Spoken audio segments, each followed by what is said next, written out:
हाँ, हम लोग निहारिका बेल का इंट्रोडक्शन डिस्कस किए थे ना। बेल के प्रोविजंस अभी नहीं यस सर। स्टार्ट हुई थी। Yes okay. सर, अब बस प्रोविजन से स्टार्ट करना है। हाँ हाँ हाँ।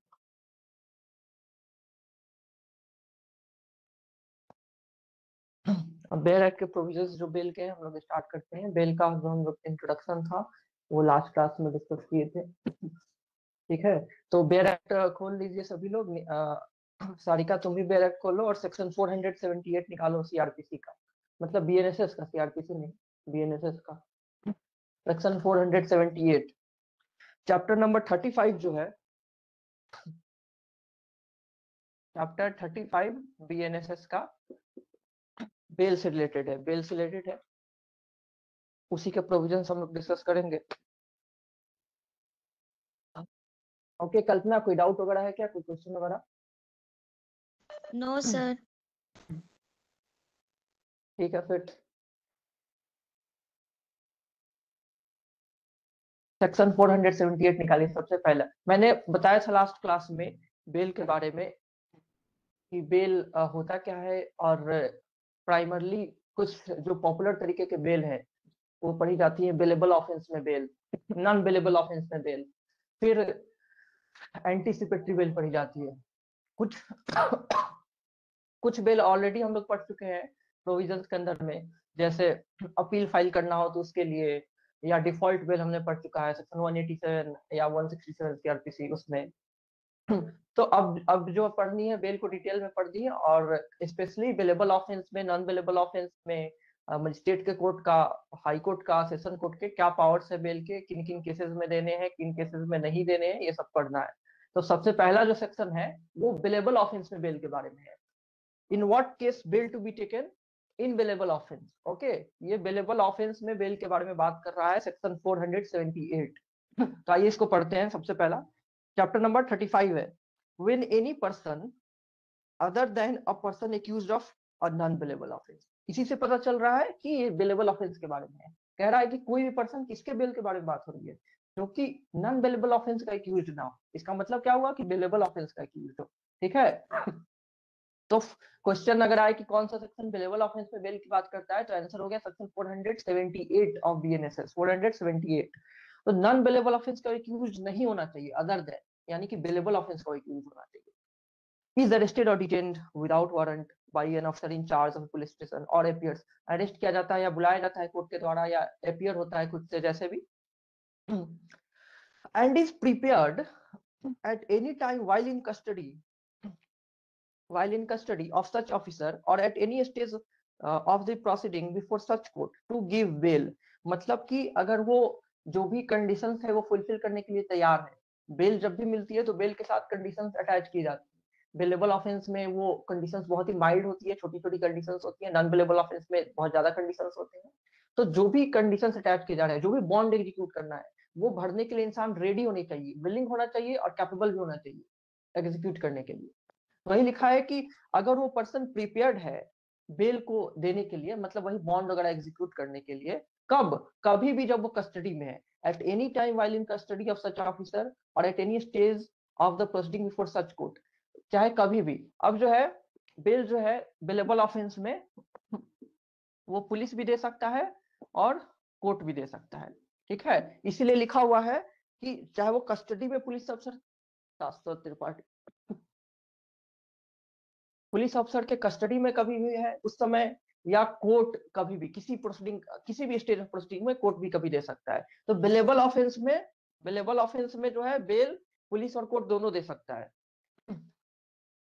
तो अगर वो तैयार है एग्जीक्यूट करने के लिए, फर्निश करने के लिए, such person shall be released on bail. तो शैल वर्ड को आप लोगों ने लाइन कर लीजिए। वैसे भी मैंने कल ही सब इंट्रोडक्शन में सारी बात आपको बता दी थी कि बेलेबल ऑफेंस में बेल कौन कौन दे सकता है। बेलेबल ऑफेंस में बेल एक मैटर ऑफ राइट होता है, it's not a matter of discretion. Okay, तो शैल वर्ड है, इसका मतलब क्या है कि मैंडेटरी है बेल देना, मैंडेटरी है बेल देना। अगर अगर accused person is ready to furnish bail bond, then the police or the court cannot reject bail in bailable offense। bailable offense में bail reject नहीं किया जा सकता है, bail grant करना ही होगा। Okay, it's not matter of discretion. Okay, तो हमें ये जो पहली अभी हमने सेंटेंस पढ़ा, इससे 2-3 चीजें क्लियर हो रही है। पहली बात यही कि बेलेबल ऑफेंस में बेल एक मैटर ऑफ राइट है, पुलिस और कोर्ट दोनों ही दे सकता है, किसी भी स्टेज पर दी जा सकती है, कोई पर्सन जो बेलेबल ऑफेंस का एक्यूज हो, ना कि नॉन बेलेबल ऑफेंस का। आइए इसका प्रोवाइजो पढ़ते हैं। निहारिका नहीं, सारिका समझ में आया?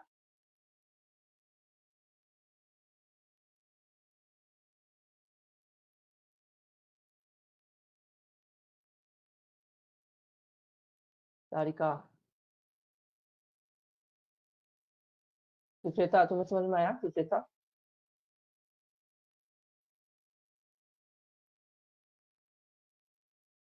क्या मैं ऑडिबल हूँ? Yes sir. अच्छा ठीक है, ओके ओके कल्पना। देखिए अब प्रोवाइजो देखते हैं हम लोग। अभी तक जो मैंने बताया वो ऑलरेडी मैंने लास्ट क्लास में ही बताया हुआ था, बेलेबल ऑफेंस के बारे में नॉर्मल बातें लिखी हुई थी। प्रोवाइजो लिखा हुआ है, provided that such officer or court, if he or it thinks fit, may and shall, if such person is indigent and is unable to furnish security, instead of taking bail bond from such person, discharge him on his executing a bond for his appearance। ठीक है? तो कह रहा है कि अगर वो person गरीब है, लग रहा है कोई ताला तोड़ रहा है अपना। अगर अगर कोई इंडिजेंट मतलब आप लोग जानते होंगे, जो गरीब है, अपना जो कोर्ट के प्रोसीडिंग का खर्च है वो भी नहीं बियर कर पाता है, उसे हम इंडिजेंट कहते हैं। और जो जैसे बेल बॉन्ड एग्जीक्यूट करने के लिए भी उसके पास पैसे नहीं है, वो सिक्योरिटी नहीं फर्निश कर सकता है। ओके, अगर ऐसे पर्सन है, कोई इंडिजेंट पर्सन है, तो क्या करना है, उससे बॉन्ड एग्जीक्यूट नहीं कराना है, अलग से सिक्योरिटी नहीं लेनी है, उसको बॉन्ड फॉर अपीयरेंस कहीं रिलीज कर देना है। उसको अंडरलाइन कर लीजिए, executing a bond for his appearance, मतलब बस वो अपीयर हो जाएगा, यही बॉन्ड लेना है। ठीक है? उससे यही बॉन्ड लेना है कि वो अपीयर होगा, जब जब उसको बुलाया जाएगा वो अपीयर हो जाएगा।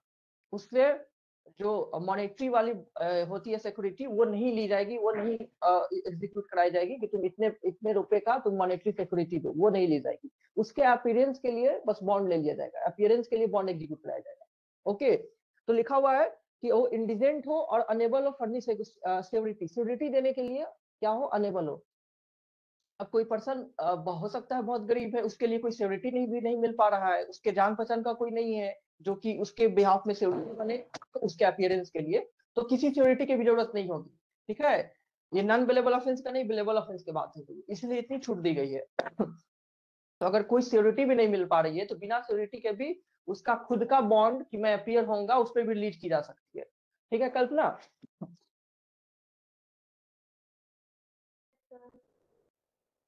ओके, इसका एक्सप्लेनेशन दिया हुआ है।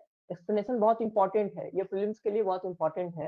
कह रहा है कि where a person is unable to give bond, bail bond within a week, ठीक है, अंडरलाइन कर लीजिए, विद इन अ वीक को, of the date of his arrest, it shall be sufficient ground for the officer or the court to presume that he is an indigent for the purpose of this proviso. अगर कोई person arrest होने के 1 सप्ताह के अंदर में क्या नहीं दे पा रहा है, बेल बॉन्ड नहीं दे पा रहा है 1 सप्ताह के अंदर में, तो मान ली जाएगी कि वो इंडिजेंट है। कोर्ट या पुलिस प्रिज्यूम कर लेगा कि वो इंडिजेंट है, क्योंकि बेलेबल ऑफेंस है, वो तुरंत दे करके छूटने चाहिए उसको। और 1 हफ्ता हो गया, अभी तक वो बेल बॉन्ड नहीं एग्जीक्यूट किया, बेल बॉन्ड नहीं फर्निश किया है, तब वो जेल में ही बंद है ना। ये प्रिजम्पशन खुद से ड्रॉ कर लेती है कि वो इंडिजेंट है, और अब तब वो अप्लाई हो जाएगी कि उससे बेल बॉन्ड ना लेकर के हम उससे बस अपीयरेंस के लिए बॉन्ड एग्जीक्यूट करा के उसको छोड़ देंगे। ठीक है? ठीक है, तो 1 वीक प्रीलिम्स में पूछता है कि कितने दिन तक बेल बॉन्ड नहीं भरने पर प्रिजम्पशन एज टू इंडिजेंसी आती है। तो 1 वीक तक कोई बेल बॉन्ड ना फर्निश करे तो मान ली जाती है कि वो इंडिजेंट पर्सन है, गरीब व्यक्ति है। ठीक है Sucheta? provided further that nothing in this section shall be deemed to affect the provision of subsection 3 of section 135 और सेक्शन 492। मतलब जो बेल बॉन्ड का प्रोविजन आगे हम लोग पढ़ेंगे कि बेल बॉन्ड कैंसिल हो जाती है, उस वो वाले प्रोविजन इससे अफेक्ट नहीं होगी, या कोई कोई ब्रीच ऑफ पीस के लिए किसी को डिटेन किया गया हुआ है उसको अफेक्ट नहीं करेगा। बस लिख रहा है कि ये 2 सेक्शन जो है अफेक्ट नहीं होगा इससे, जो हम पढ़ रहे हैं अभी, उससे 2 सेक्शन नहीं अफेक्ट होगा। एक cancellation of bail bond, bail bond को जो कैंसिल किया जाता है वो वाली प्रोविजन, या दूसरा कि कोई पर्सन है जिसको डिटेन किया गया है ब्रीच ऑफ पीस के लिए, ब्रीच ऑफ पीस के लिए। तो 135 और 492 लिखा हुआ है, ये दोनों प्रोविजन इफेक्ट नहीं होगी, इंपॉर्टेंट भी नहीं है। सब सेक्शन 2 देखिए, notwithstanding anything in subsection 1 where a person has failed to comply with the conditions of bond or bail bond as regards the time and place of attendance, the court may refuse to release him on bail when on a subsequent occasion in the same case he appears before a court or is brought in custody। मान लीजिए एक बार तारिका एक बार किसी को release किया गया हुआ है, एक बार किसी को रिलीज किया गया हुआ है और वो बेल बॉन्ड का जो कंडीशंस है वो उसको क्या कर रहा है, वायलेट कर रहा है। मान लीजिए उसको रिलीज किया गया था कि तुम इस दिन अपियर होना, जब जब बुलाया जाएगा अपियर होना, अब बुलाया गया वो अपियर ही नहीं हो रहा है, बुलाया जा रहा है वो अपियर ही नहीं हो रहा है, तो क्या किया, वो ब्रीच कर दिया कंडीशंस को। अब जो है उसी केस में अगर फर्दर में कभी अरेस्ट किया जा रहा है, उसी केस में कभी भी सब्सिक्वेंट ओकेजन पर अगर उसको अरेस्ट किया जाएगा बाद में, तब उसको बेल देने से इनकार किया जा सकता है। बेलेबल ऑफेंस में ही बात हो रही है, क्यों, क्योंकि बेल देने का पर्पस क्या होता है, मैंने लास्ट क्लास में बताया था कि बेल दी जाती है ताकि उसकी प्रेजेंस इंश्योर की जा सके बाद में भी। अभी तो हम छोड़ रहे हैं, इंडिविजुअल लिबर्टी के लिए हम छोड़ रहे हैं, लेकिन साथ साथ बेल का पर्पस ये भी है कि उसकी प्रेजेंस इंश्योर करना, इसीलिए बॉन्ड एग्जीक्यूट कराया जाता है। ठीक है, अब मान लीजिए वो प्रेजेंट ही नहीं हो रहा है, आ ही नहीं रहा है, तब तो बेल पे रिलीज करने का जो पर्पस था वो फुलफिल नहीं हुआ, क्योंकि बस लिबर्टी ग्रांट करना तो पर्पस है नहीं, उसके खिलाफ केस हुआ है तो उसकी प्रेजेंस भी तो इंश्योर करनी है कि वो आए, जो भी चार्जेस है उसको फेस करे, तब वो फेस ही नहीं कर रहा है। तो कह रहा है कि बेलेबल ऑफेंस में भी अगर कोई पर्सन ने ऐसा किया हुआ है, कंडीशंस को ब्रीच किया हुआ है, तो सब्सिक्वेंट ओकेजन पे क्या किया जा सकता है, वो उसको बेल देने से मना किया जा सकता है, बेल देने से इनकार किया जा सकता है। ठीक है निहारिका? Yes sir. हाँ, तो इसलिए इनकार किया जा रहा है क्योंकि पहले बेल पे छोड़ दिया गया था तो उसने कंडीशंस को ब्रीच कर दिया हुआ है, तो अब जब पकड़ के फिर से लाया गया है उसको, तब हम बेल देने से कोर्ट इनकार कर सकता है क्योंकि पहले उसने वायलेट किया हुआ है। तो कोर्ट में है, डिस्क्रिशन है, साल नहीं है, मतलब कोर्ट चाहे तो फिर भी ग्रांट कर देगा या रिफ्यूज भी कर देगा। ओके, कोर्ट में refuse to release him on bail when on a subsequent occasion in the same case, उसी केस की बात हो रही है, he appears before the court or is brought in the custody and any such refusal shall be without prejudice to the powers of the court to call upon any person bound by such bond or bail bond to pay the penalty thereof under section 491। देखिए section 491 में हमें पढ़ना है कि forfeit कब होती है, जब फॉरफिट हो जाती है तो उससे पेनाल्टी ली जाती है। तो कह रहा है कि बेल कैंसिल तो कर दिए हैं, बेल कैंसिल तो कर दिए हैं, बेल ग्रांट नहीं किया, कैंसिल कर दिए, लेकिन फिर भी हम उससे पेनाल्टी ले सकते हैं। सेक्शन 491 में जो फॉरफिट करने के बाद पेनाल्टी की बात होती है वो अभी भी एक्टिव है, वो ली जा सकती है। ये नहीं कि बेल कैंसिल कर दिए तो सब खत्म, लिखा हुआ है कि बेल कैंसिल करने से 491 पे फर्क नहीं पड़ेगा, 491 स्टिल एक्टिव है, उसके अंडर का जो प्रोसीडिंग है अभी भी की जा सकती है, मतलब कि बेल भी कैंसिल किया जाएगा और जो उसका जो पहले उसने एग्जीक्यूट किया था उसको उसने कंडीशन ब्रीच कर दिया है तो उसको फॉरफिट करके जो पेनाल्टी है वो भी ली जा सकती है। तो 491 को एक तरह से सेव किया हुआ है कि 491 अभी भी अप्लाई होगा, जो हम आगे पढ़ेंगे फॉर फ्यूचर। ठीक है, तो इस वाले सेक्शन को मैं समराइज कर देता हूँ। सबसे पहले इसमें बताई गई बेलेबल ऑफेंस के बारे में नॉर्मल, कि बेलेबल ऑफेंस में पुलिस और कोर्ट जो है दोनों बेल दे सकता है, और वो as a matter of right claim की जाती है, देना कंपलसरी है अगर बॉन्ड फर्निश करने के लिए तैयार है और कैपेबल है कौन, एक्यूज पर्सन। फिर कही गई है कि अगर वो एक्यूज पर्सन गरीब है तो उससे बॉन्ड ना एग्जीक्यूट करा करके उससे एक बस अपीयरेंस के बॉन्ड पे छोड़ी जा सकती है कि वो फ्यूचर में जब भी उसको बुलाया जाएगा वो अपीयर होगा, उससे क्या नहीं ली जाएगी, उससे मॉनेटरी वाली जो बॉन्ड होती है वो नहीं फर्निश कराई जाएगी, और उससे सिक्योरिटी भी नहीं ली जाएगी क्योंकि उसके बिहाफ में कोई सिक्योरिटी तैयार नहीं है सिक्योरिटी बनने के लिए। फिर कह रहा है कि अगर कोई पर्सन एक वीक तक एक्सप्लेनेशन दिया हुआ है, कोई पर्सन एक वीक तक बेल बॉन्ड ना फर्निश करे तो लॉ ये प्रिज्यूम करता है कि वो पर्सन क्या है, इंडिजेंट है, मतलब गरीब व्यक्ति है। ठीक है, फिर बात की गई है सब सेक्शन 2 की, जिसमें कई सब सेक्शन 2 की जिसमें कही जा रही है कि कोई पर्सन जो है अगर कंडीशंस को ब्रीच कर देता है तो फिर उसको सब्सिक्वेंट ओकेजन पे बेल क्या किया जा सकता है, डिनाई किया जा सकता है, बेल देने से मना कर सकता है कोर्ट। और अगर मना भी किया हुआ है तो उसके बाद 491 का प्रोविजन भी अप्लाई होगा। 491 में जो बेल बॉन्ड अगर वायलेट करने के बाद जो फॉरफिट की जाती है वो प्रोसीजर भी अप्लाई की जाएगी। Okay Shashwat. Yes sir. Okay अब आते हैं हम सेक्शन 479 पर। 479 जो है वो मैंने कभी हो सकता है हुसैन खातून का केस के जिक्र किया हो।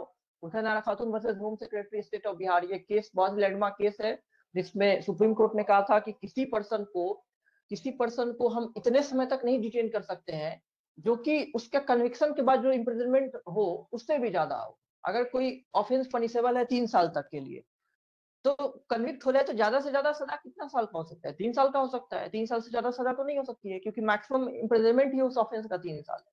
तो सुप्रीम कोर्ट ने कहा कि अंडर ट्रायल प्रिजनर को उस ऑफेंस के लिए 3 साल से ज्यादा अगर डिटेन कर रहे हैं तो राइट टू लाइफ का वायलेशन हो गया। Right to life and personal liberty under article 21 जो है उसका वायलेशन हो गया है, क्योंकि हम 3 साल से ज्यादा अभी ट्रायल ही चल रहा है और हम उसको बंद रखे हुए हैं। अगर वो ट्रायल में कन्विक्ट हो जाए तो भी 3 साल से कम ही उसको जेल होना है। ठीक है, तो सुप्रीम कोर्ट ने कहा था कि ग्रॉस वायलेशन ऑफ लिबर्टी है एंड लाइफ है अंडर आर्टिकल 21। और कभी भी जब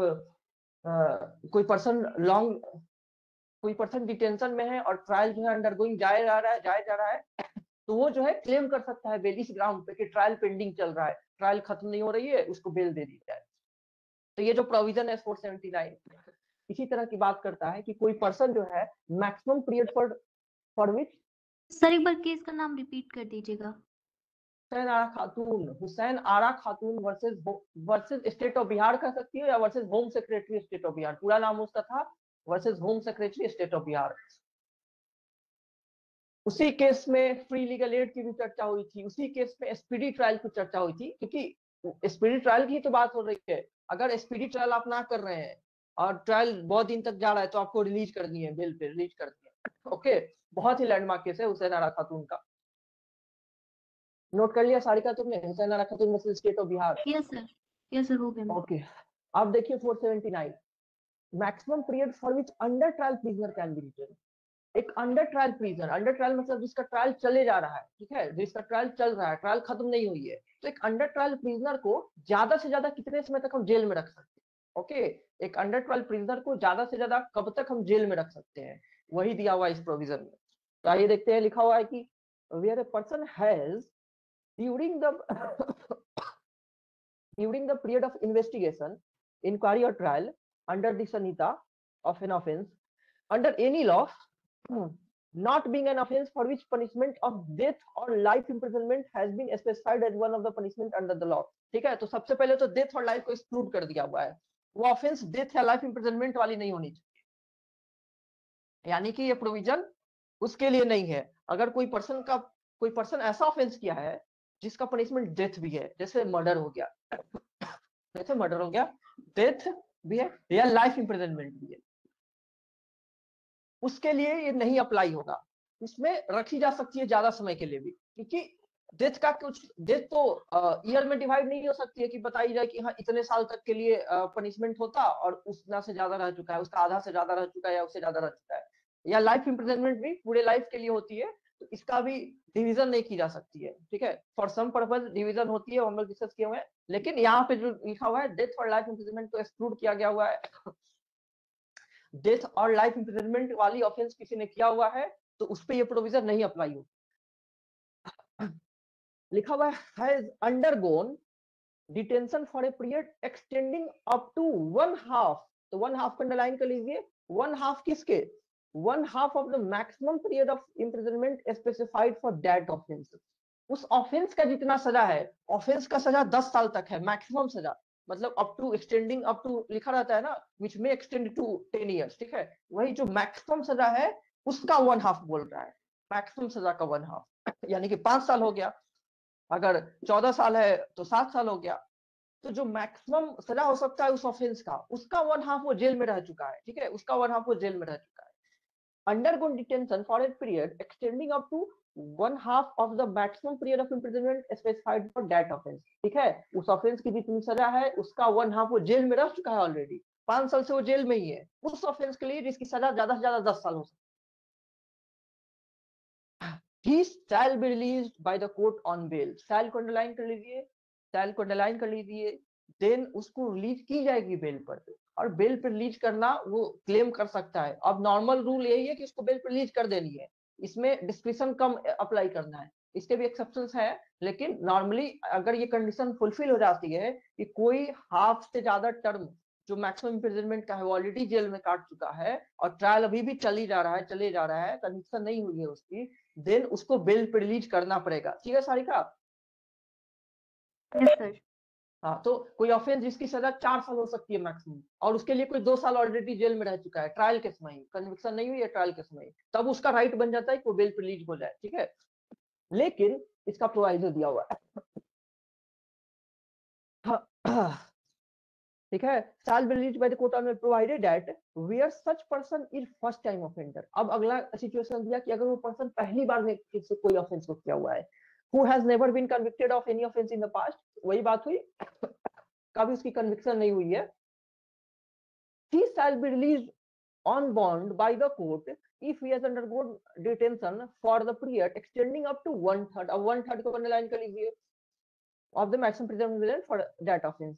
अगर वो फर्स्ट टाइम ऑफेंडर को भी अंडरलाइन कर लीजिए, फर्स्ट टाइम ऑफेंडर को, अगर वो फर्स्ट टाइम ऑफेंडर है फर्स्ट टाइम, तो 1/3 भी काट लिया है उसने तो रिलीज कर दिया जाएगा। यानी कि कोई ऑफेंस जिसकी सजा 9 साल है, कोई ऑफेंस जिसकी मैक्सिमम सजा 9 साल हो सकती है, तो 3 साल भी अगर वो जेल में रह गया 3 साल भी ट्रायल का जेल में रह गया, तो उसको रिलीज कर दी जाएगी बेल पे, उसकी राइट है कि वो बेल क्लेम कर सकता है। ओके, 1/3 नॉर्मली 1/2 है, और फर्स्ट टाइम ऑफेंडर है तो 1/3 है, 1/3 और कम हो गया, और कम दिन जेल में रहना पड़ेगा। ओके, 9 साल का 1/2 जो होता वो 4.5 साल होता, और 1/3 3 ही साल हो रहा है। 1/3 of the maximum period of imprisonment is specified for such offense under that law। फिर कह रहा है कि provided further that the court में, अब कोर्ट की डिस्क्रिप्शन है, उसकी सजा अभी सॉरी उसको बेल पे ना देना, अगर बेल नहीं देना है उसको और भी डिटेंशन कंटिन्यू करना है, ये कोर्ट की डिस्क्रिप्शन दी हुई है कि कोर्ट चाहे तो ऐसा कर सकता है। प्रोवाइडेड दैट द कोर्ट में after hearing the PP public prosecutor and for the reason to be recorded in writing order the continue detention. ठीक है, order the continue detention of such person for a period longer than 1/2 of the said period or release him on bail bond instead of his bond। Okay, तो court कह रहा है कि अब जो है कोर्ट क्या कर सकता है, उसका बेल अभी भी क्या कर सकता है, डिनाई कर सकता है, और उसको हाफ रहने के बाद भी उसको जेल में रख सकता है। कब? जब उसको लग रहा है कोई स्पेशल रीजन कि उसको अभी भी डिटेंशन में रखनी चाहिए, तो इसके लिए उसको स्पेशल रीजन रिकॉर्ड करनी पड़ेगी। इसका एक्सेप्शन भी है कि जरूरी नहीं है कंपल्सरी छोड़ना ही है, एज ए जनरल रूल उसको छोड़ ही देना है, स्टाइल वर्ड यूज हुआ है, लेकिन एक एक्सेप्शन दिया हुआ है कि कोई ऐसी स्पेशल केस है, ऐसे स्पेशल सर्कमस्टांस है जो कोर्ट को लग रहा है कि नहीं इसको बाहर छोड़ना नहीं चाहिए, तो कोर्ट जो है डिनाई कर सकता है। ठीक है, और देखते हैं proviso. Provided also that no such person in any case be detained during the period of investigation, inquiry or trial for more than the maximum period of imprisonment provided for the said offense। Definitely अब ये जो provision लिखा हुआ है कि कोई भी person अब 9 साल से ज्यादा तो अब नहीं ना रखी जा सकती है, अब उसके लिए कन्विक्शन हो जाए जितना मैक्सिमम सजा हो उससे ज्यादा तो कभी भी नहीं रखी जा सकती है। इन एनी केस, किसी भी सिचुएशन में, किसी भी परिस्थिति में, किसी भी पर्सन को जिसने ऑफेंस कोई किया हुआ है, उस ऑफेंस का जो सबसे मैक्सिमम सजा है उससे ज्यादा समय तक के लिए नहीं रखी जा सकती जेल में ड्यूरिंग ट्रायल। ठीक है, अगर ट्रायल चल ही रही है तो उससे ज्यादा तो नहीं रखी जा सकती, जितना ज्यादा से ज्यादा सेंटेंस इंपोज हो सकता है, क्योंकि अगर उसको कन्विक्शन भी हो जाए, मैक्सिमम पनिशमेंट भी हो, तो उतना ही होगा ना जो उस ऑफेंस के लिए मैक्सिमम प्रेस्क्राइब है, उससे ज्यादा रखना वो फंडामेंटल राइट को वायलेशन होता है। And the same was also held in the case of Hussain खातून। ठीक है शाश्वत, कल्पना। Yes sir. हाँ, तो हमने क्या क्या पढ़ लिया इसमें, टाइम पीरियड सबसे पहले 1/2 था, कोई भी पर्सन 1/2 से ज्यादा के लिए नहीं रखी जा सकती, मतलब आधा से ज्यादा, 10 का 5, 3 का 2.5, 3 का 1.5 सुचेता। ठीक है, 1/2 से ज्यादा किसी को नहीं रखी जा सकती, 1/2 से ज्यादा वन हाफ किस चीज का, जो मैक्सिमम इम्प्रिजनमेंट है उसका वन हाफ, मैक्सिमम इम्प्रिजनमेंट उसके वन हाफ से ज्यादा किसी को नहीं रख सकते हैं। फिर दिया हुआ है एक और सिचुएशन कि अगर वो फर्स्ट टाइम ऑफेंडर है तो उसमें 1/3, फर्स्ट टाइम ऑफेंडर है तो 1/3 से ज्यादा नहीं रखना है। बट इसका एक्सेप्शन है कि कोई पर्सन जो है किसी पर्सन को रखी जा सकती है इससे ज्यादा, अगर कोई स्पेशल रीजन लग रहा है तो उसको रिकॉर्ड करके रखी जा सकती है इससे भी ज्यादा, कंटिन्यू डिटेंशन हो सकती है। बट इन एनी केस जो ऑफेंस का मैक्सिमम पनिशमेंट है उससे ज्यादा तो कभी भी नहीं रखी जा सकती है। ठीक है, ऑफेंस का मैक्सिमम पनिशमेंट अगर 10 साल है तो 10 साल से ज्यादा ड्यूरिंग ट्रायल कभी भी नहीं रखी जा सकती है। ठीक है निहारिका? Yes sir. ओके, तो ये डेट आप लोग याद रखिएगा प्रीलिम्स के लिए सारे, कि कब 1/2 कब 1/3। 1/3 बस फर्स्ट टाइम ऑफेंडर के लिए, नॉर्मल रूल 1/2 ही है, लेकिन कंटिन्यू डिटेंशन फिर भी हो सकती है, और मैक्सिमम पीरियड से ज्यादा कभी भी नहीं रखी जा सकती। यही 4 चीज याद करना है आपको अभी तक। अब आइए इसका explanation. In completing the period of detention under this section for granting bail, the period of detention passed due to the delay in proceeding caused by the accused shall be excluded। ठीक है, वो period of detention जो कब की बात कर रहा है, जो कि अंडरलाइन कर लीजिए, due to delay in proceeding caused by the accused. यहां से due to delay in proceeding caused by the accused, accuse के कारण से डिले हुआ है प्रोसीडिंग में, उस कारण से वो डिटेन्ड है। ठीक है, एक्यूज खुद ही अपने कारण से प्रोसीडिंग को डिले किया हुआ है, और उस वजह से अगर वो डिटेंशन में है तो वो प्रोसीडिंग, वो जो पीरियड है वो नहीं कैलकुलेट की जाएगी। ये जो कैलकुलेट की जाएगी 1/2 1/3 उसकी बात हो रही है। 1/2 1/3 जब कैलकुलेट करते समय वो पीरियड को नहीं इंक्लूड किया जाएगा जो पीरियड कैसे बीती है, एक्यूज के कारण डिले की वजह से, एक्यूज ने खुद डिले किया हुआ था प्रोसीडिंग को। तो ये नहीं कर सकता है कि एक्यूज प्रोसीडिंग को डिले करवा दे, ट्रायल को डिले करवा दे। ठीक है, ट्रायल को डिले करवाए और बाद में ये क्लेम करके बाहर आ जाए। ठीक है, तो ये लिखी हुई है, एक्यूज अपने वजह से ट्रायल को डिले करा करके बेल नहीं क्लेम कर सकता है अंडर दिस सेक्शन। इसलिए बताया गया है कि अगर एक्यूज अपने कारण से डिले करवाया है तो उस पीरियड को एक्सक्लूड कर देंगे। ठीक है कल्पना? Yes sir. ओके, ताकि मिसयूज ना करे एक्यूज इस प्रोविजन को, कि बहुत हीनियस ऑफेंस किया हुआ है, नॉर्मली बेल मिलने का चांस ही नहीं है, तो बेल को सॉरी हम ट्रायल को डिले करवाते हैं जानबूझ करके, अननेसेसरी चीजों से कर करके, और हम जैसे ही 1/2 खत्म हुआ हम बेल मांगने लगे, तो उस पीरियड को एक्सक्लूड कर दिया जाएगा। notwithstanding anything in subsection 1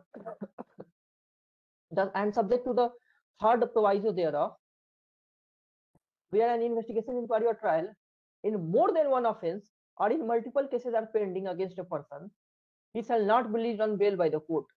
अब कह रहा है कि मान लो कि वो 2 ऑफेंस के लिए दो ऑफेंस का उस पे एक्यूजेशन है, 2 ऑफेंस का एक्यूजेशन है, अगर किसी एक ऑफेंस में वो एलिजिबल हो भी गया है बेल के लिए अंडर दिस सेक्शन, मतलब किसी एक ऑफेंस का वो आधा साधा काट चुका है, तो जरूरी नहीं कि उसको बेल पर रिलीज कर दिया जाएगा अगर वो दूसरा ऑफेंस के लिए भी उसको जेल हुई रखी है। ठीक है, तो ये नहीं कि कोई एक ऑफेंस का क्राइटेरिया फुलफिल हो जाए तो बेल पे दे दे, ऐसा नहीं किया जा सकता है। अगर उस पर और भी चार्जेस है, दूसरे ऑफेंसेस भी उसने किए हुए हैं, तो उसके अंडर में वो जेल में रहेगा। ओके, तो इसमें यही बस क्लैरिफाई करने की कोशिश की गई है कि कोई अगर ऐसा पर्सन है जो कि कई सारे ऑफेंस किया हुआ है, कई सारे ऑफेंस के अंडर में वो जेल में है, तो जस्ट बिकॉज किसी एक ऑफेंस के अंडर में वो बेल के लिए एलिजिबल हो गया अंडर दिस सेक्शन, जो आधा सजा काटने के बाद, तो उसको बेल पे नहीं रिलीज किया जाएगा अगर वो अदर ऑफेंसेस के अंडर में अभी भी जेल में रहने के लिए क्या है, इंटाइटल है। ठीक है निहारिका? Yes sir. ओके, अब देखिए subsection 3, superintendent of jail, underline कर लीजिए सुपरिटेंडेंट ऑफ जेल को, where the accused person is detained on completion of 1/2 or 1/3 of the period mentioned in subsection 1 as the case be, shall को underline कर लीजिए, shall को underline कर लीजिए, forthwith make an application in writing to the court to proceed under subsection 1 for the lead of such person।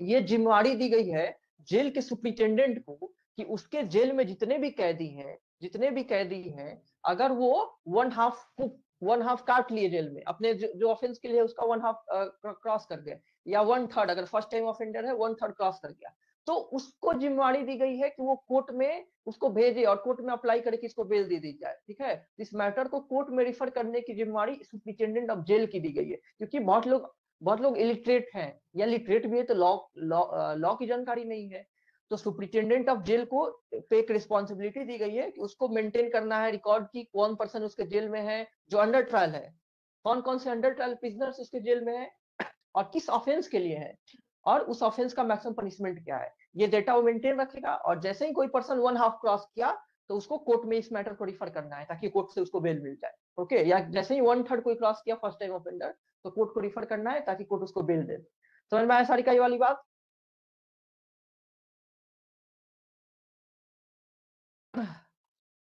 Yes sir. हाँ, तो किसकी जिम्मेदारी है? सुपरिटेंडेंट ऑफ जेल की है, इस बात को याद रखिएगा। और चाइल्ड वार्ड को मैंने अंडरलाइन कराया क्योंकि ये कंपलसरी है कि उसको ये करना ही करना है, ये डिस्क्रिप्शन उसको नहीं दी गई है। He is duty bound to do this, मतलब to comply with this subsection. इस सबसेक्शन से कंप्लाई करने के लिए ड्यूटी बाउंड है कौन? Superintendent of jail. तो कोर्ट में वो एप्लीकेशन देगा राइटिंग में ताकि उसको बेल पे रिलीज की जाए। आइए अब हम सेक्शन 480 पढ़ते हैं जो कि बहुत ही इंपॉर्टेंट सेक्शन है, सेक्शन 480।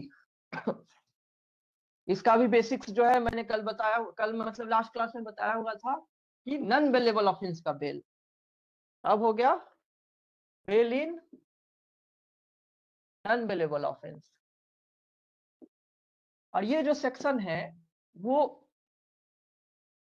ये बात करता है power of magistrates, definitely judicial magistrate की बात हो रही है, to grant bail in non bailable offence. ये मजिस्ट्रेट की पावर की बात करता है, हाई कोर्ट या कोर्ट ऑफ सेशन की बात नहीं करता है, हाई कोर्ट या कोर्ट ऑफ सेशन की बात नहीं करता है, ये मजिस्ट्रेट्स की पावर की बात करता है बेल पर रिलीज करने की। किस ऑफेंस में? नॉन बेलेबल ऑफेंस में। तो हम नॉन बेलेबल ऑफेंस में मजिस्ट्रेट का बेल देने का पावर को अलग सेक्शन में डिस्कस करेंगे और हाई कोर्ट का और कोर्ट ऑफ सेशन का अलग सेक्शन में, ठीक है। बेलेबल ऑफेंस का एक ही सेक्शन पहला वाला था, ठीक है। नॉन बेलेबल ऑफेंस में इसमें मजिस्ट्रेट का पावर है और थोड़ी देर बाद हम लोग पढ़ेंगे हाई कोर्ट और कोर्ट ऑफ सेशन का पावर। तो इस सेक्शन में कल लास्ट क्लास में मैंने बताया हुआ था नॉन बेलेबल ऑफेंस में बेल डिस्क्रिशन हो जाता है मैटर ऑफ, ये कोर्ट जो होता है मे और मे नॉट ग्रांट बेल। किसी नॉन बेलेबल ऑफेंस के लिए बेल ग्रांट कर भी सकता है, नहीं भी ग्रांट कर सकता है, अपना जुडिशियल माइंड अप्लाई करके, कई सारे सर्कमस्टांसेस देख करके, कई सारे फैक्टर्स कंसीडर करके, जो हम डिस्कस करेंगे कि कौन कौन सा फैक्टर्स कंसीडर की जाती है बेल देते समय। ये सब प्रोविजन हो रहा है, उसके बाद हम लोग वो सब डिस्कस करेंगे। तो वो सब देखते हुए वो बेल दे भी सकता है या नहीं भी दे सकता है। ठीक है, आइए हम इस प्रोविजन को पढ़ते हैं। 480 में किसको पावर है बेल देने की? सारिका बताओ, सेक्शन 480 में किसकी पावर है बेल देने की? सर मजिस्ट्रेट की। हाँ, जुडिशियल मजिस्ट्रेट, एग्जीक्यूटिव मजिस्ट्रेट या दोनों? Sir judicial magistrate. हाँ, बस जुडिशियल मजिस्ट्रेट की, ठीक है। सारे ही सारे जुडिशियल मजिस्ट्रेट ऊपर से नीचे तक सबकी, सीजेएम, एसीजेएम, फर्स्ट क्लास सब। ठीक है। व्हेन, देखिए provision, when bail may be taken in case of non bailable offence. Non bailable offence में बेल कब लिया जा सकता है? लिखा हुआ है कि when any person accused of or suspected of the commission of any non bailable offence. जाहिर सी बात है नॉन बेलेबल ऑफेंस का सेक्शन है, is arrested or detained without warrant, चाहे उसको विदाउट वारंट अरेस्ट किया गया है, डिटेन किया गया है by an officer in charge, और अपीयर्स या वो अपीयर होता है, या उसको लाया गया है कोर्ट में और is brought before court, court में पकड़ के लाया गया है, other than the high court और कोर्ट ऑफ सेशन। इसका मतलब ऑलरेडी मैंने बता चुका है कि ये किसके लिए नहीं है, तो हाई कोर्ट और कोर्ट ऑफ सेशन के लिए नहीं है। ये नहीं लिखा एक्सप्रेसली कि मजिस्ट्रेट कोर्ट के लिए है, लेकिन है ये मजिस्ट्रेट कोर्ट के लिए, ओके। क्योंकि हाई कोर्ट को एक्सक्लूड किया हुआ है और कोर्ट ऑफ सेशन को एक्सक्लूड किया हुआ है, तो जुडिशरी में एक मजिस्ट्रेट का कोर्ट ही बचा, ठीक है। तो कोर्ट ऑफ मजिस्ट्रेट के लिए है ये कि मे वर्ड को अंडरलाइन कर लीजिए, ये भी ऑलरेडी मैं बता चुका कि मैटर ऑफ डिस्क्रिशन है। Granting or rejecting bail under this section is a matter of discretion and not a matter of, and bail is not claimed as a matter of right, as a right नहीं claim की जाती है इस section में। तो may be released on bail, but तो सबसे पहले भी may ही लिखा है, उसको बेल पर रिलीज की जा सकती है। कोई पर्सन जो कोई नॉन बेलेबल ऑफेंस किया है उसको मजिस्ट्रेट के द्वारा बेल पर रिलीज की जा सकती है, ठीक है। तो मे वर्ड है यानी की जा सकती है या नहीं की जा सकती है, लेकिन बट लगाया हुआ है, उसके बाद की प्रोविजन को सब्जेक्ट टू होगा, ठीक है। तो बट के बाद पढ़ते हैं सबसे पहला, such person shall not be so released। अब कब कब रिलीज नहीं करना है, ओके। पहले जो लिखा कि कर भी सकते हैं नहीं भी कर सकते, डिस्क्रिप्शन दिया हुआ है, अब एक एक्सेप्शन दिया कि कब नहीं से नहीं करना है। तो shall not be so released if there appears reasonable ground for believing that he has been guilty of an offense punishable with death or imprisonment for life. तो अंडरलाइन कर लीजिए दोनों को, डेथ को और लाइफ को। इन दोनों केस में मजिस्ट्रेट बेल नहीं दे सकता है, ठीक है, इन दोनों केस में मजिस्ट्रेट बेल नहीं दे सकता है, जनरल रूल, ठीक है, इन दोनों केस में मजिस्ट्रेट बेल नहीं दे सकता है। फिर सबसेक्शन 2,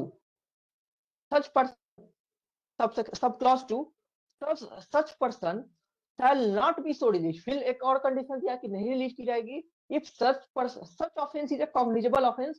अगर वो ऑफेंस कॉग्निजेबल है, कॉग्निजेबल को अंडरलाइन कीजिए, सबसे पहले कॉग्निजेबल को अंडरलाइन कीजिए, and he had been previously convicted को अंडरलाइन कीजिए of an offense punishable with death, life or imprisonment for 7 years or more, ठीक है।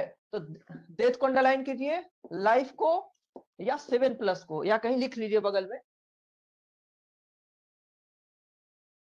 और कौन सा है पहला, कॉग्निजेबल ऑफेंस और प्रीवियस कन्विक्शन। देखिए ये एक सर्कमस्टांस हो गया, ये सर्कमस्टांस हो गया। और अगला भी पढ़ लेते हैं, ठीक है, फिर मैं बताता हूँ। देखिए और ये हो गया, फिर और he had been previously convicted on 2 or more occasion। फिर एक प्रीवियस कन्विक्शन की बात कर रहा है, फिर एक previous conviction on 2 or more occasion, 2 या 2 से ज्यादा बार कन्विक्ट हुआ है of a cognizable offense punishable with imprisonment for 3 years or more but less than 7 years,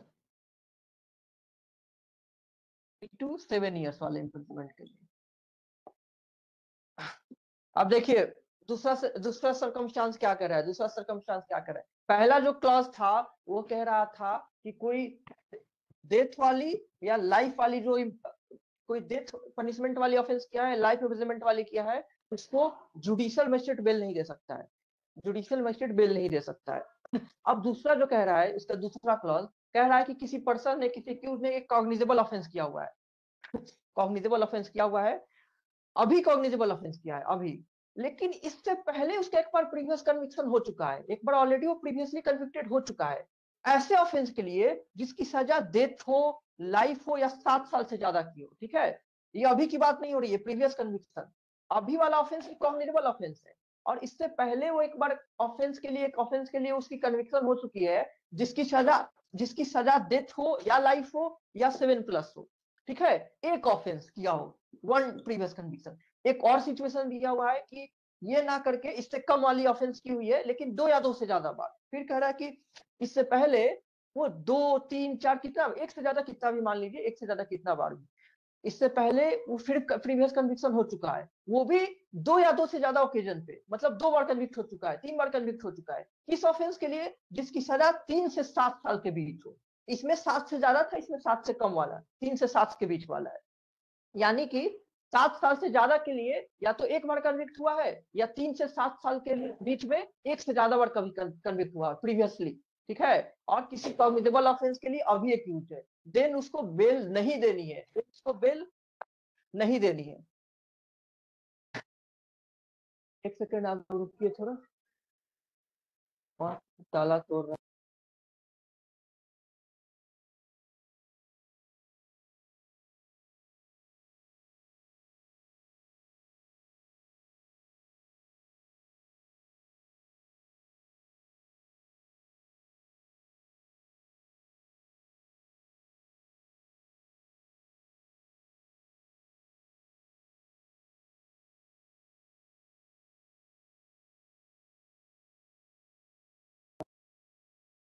कुछ लोग ताला तोड़ रहे हैं, उनको गलती चाहिए, ठीक है। मैं फिर से समराइज कर देता हूँ इसको। देखिए कोई पर्सन जो अभी एक्यूज है कॉग्निजेबल ऑफेंस के, लेकिन इससे पहले उसकी एक बार कन्विक्शन हो चुकी है, ठीक है, अभी एक्यूज है कॉग्निजेबल ऑफेंस के लिए, लेकिन इससे पहले भी वो कन्विक्टेड हो चुका है।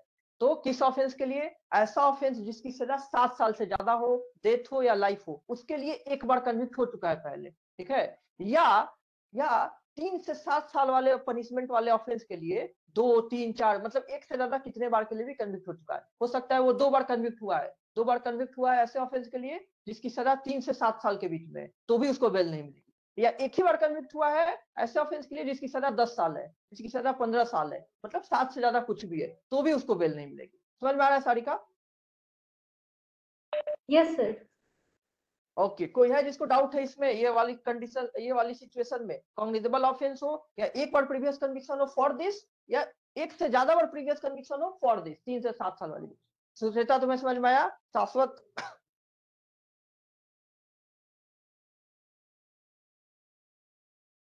सुचेता कुछ नहीं बोलेगी। ओके, कल्पना तुम्हें समझ में आई?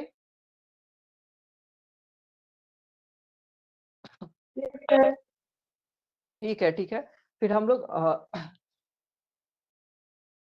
देखिए, ठीक है, ये क्लॉज 2 था। क्लॉज 1 में सिंपली था कि कोई डेथ या लाइफ के लिए कन्विक्टेड हो। अभी वाली ऑफेंस, कोई अभी वाली ऑफेंस, कोई कोई इस ऑफेंस के लिए कोई एक्यूज है जिसकी सजा डेथ हो या लाइफ हो, तब उसको बेल नहीं मिलेगी। और इसमें था ये अभी वाली नहीं, प्रीवियस कन्विक्शन। और अभी किस चीज के लिए? एक कॉग्निजेबल ऑफेंस के लिए वो एक्यूज है। अभी कॉग्निजेबल ऑफेंस के लिए एक्यूज है और प्रीवियसली इस चीज के लिए था। और पहला जो था क्लॉज ए, उसमें था कि ऐसा ऑफेंस के लिए अभी एक्यूज है जिसकी सजा डेथ हो या लाइफ हो, उसको भी बेल नहीं मिलेगा। तो इन दो सिचुएशन में बेल नहीं मिलती है। किसके द्वारा? मजिस्ट्रेट के द्वारा। मजिस्ट्रेट के द्वारा बात हो रही है, कोर्ट ऑफ सेशन की, हाई कोर्ट की बात नहीं हो रही है, ध्यान में रखिएगा। ठीक है, एग्जाम में जब आएगा ये बस मजिस्ट्रेट की बात हो रही है, क्योंकि मजिस्ट्रेट जो है वो हायरार्की में नीचे आता है, तो इनको बेल देने की पार्ट है वो रिस्ट्रिक्ट की गई है। प्रोवाइडेड दैट कोर्ट में direct that a person refer to in clause 1 और 2 be released on bail if such person, underline कीजिए, चाइल्ड, वीमेन, सिक और इन्फॉर्म। इन चारों को अंडरलाइन कीजिए, चाइल्ड, वीमेन, सिक और इन्फॉर्म। अगर जो क्लॉज 1 हमने, क्लॉज 1 और क्लॉज 2 में जो हमने पढ़ा, डेथ लाइफ के लिए अभी एक्यूज है या ये वाली सिचुएशन, अगर कोई वीमेन इस वीमेन एक्यूज है इस चीज के लिए, तो उसको बेल दी जा सकती है। कोई चाइल्ड है, कोई इन्फॉर्म है, उसको दी जा सकती है। ठीक है, तो चारों वर्ड को अंडरलाइन के लिए, चाइल्ड, वीमेन, सिक और इन्फॉर्म। कोई इन्फॉर्म व्यक्ति है, किसी तरह की इन्फॉर्मिटी होती है या सिकनेस, कोई सिक बीमार रहता है, तो इन ग्राउंड पे, चाइल्ड चाइल्ड एज वाली ग्राउंड पे, जेंडर वाली ग्राउंड पे दे दी जा सकती है बेल। किसको? इनको भी दी जा सकती है, इनको जो इस क्लॉज ए में और क्लॉज बी में फॉल कर रहे हैं। provided further that the court may also direct that a person referred to in clause 2 be released on bail if it is satisfied that it is just and proper so to do for any other special reason। अब देखिए clause 2 के लिए underline कर लीजिए, clause 2 के लिए बस, ये 1 के लिए नहीं है, क्लॉज 2 के लिए है,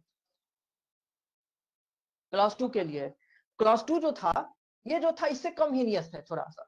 ठीक है, ये जो इससे कम है, क्योंकि इसमें अभी एक्यूज है ऐसा ऑफेंस के लिए जो डेथ लाइफ किया है, और ये तो प्रीवियस कन्विक्शन था हीनियस वाला। अभी तो वो कॉग्निजेबल, कोई भी कॉग्निजेबल ऑफेंस के लिए एक्यूज है।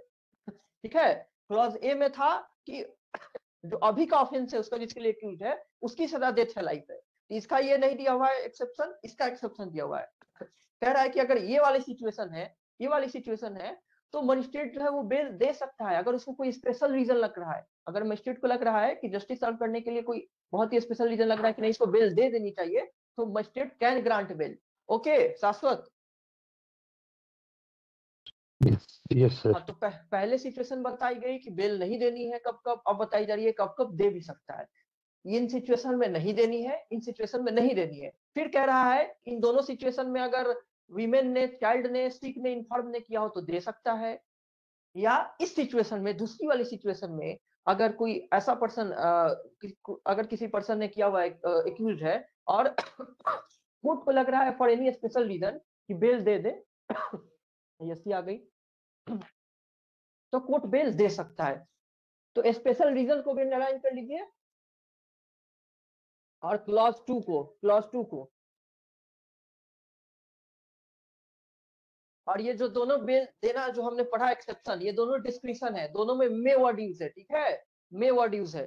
बेल ना देने में शैल वर्ड यूज था। मतलब जनरली अगर इस तरह की सिचुएशन हो, इन दो सिचुएशन में बेल ना देना इज जनरल रूल। इन दोनों सिचुएशन में, क्लॉज ए और क्लॉज बी में, बेल ना देना इज जनरल रूल। और ये जो हमने पढ़ा वीमेन वाला केस, वीमेन सिकनेस, इन्फॉर्मिटी, और चाइल्ड वाला केस, एंड ये वाला केस जिसमें स्पेशल रीजन हो, इन दोनों में डिस्क्रिप्शन है कि बेल दे सकता है या इनको भी रिजेक्ट कर सकता है। कोई वीमेन को रिजेक्ट किया जा सकता है बेल, ठीक है, या सिक पर्सन को भी किया जा सकता है। तो बेल ना देना डिस्क्रिप्शन यहाँ पे बनाया गया हुआ है। सॉरी बेल दे देना को डिस्क्रिप्शन बना दिया गया हुआ है। ओके निहारिका? Yes sir. हाँ तो मे वर्ड नीचे यूज था, ऊपर शैल वर्ड यूज था।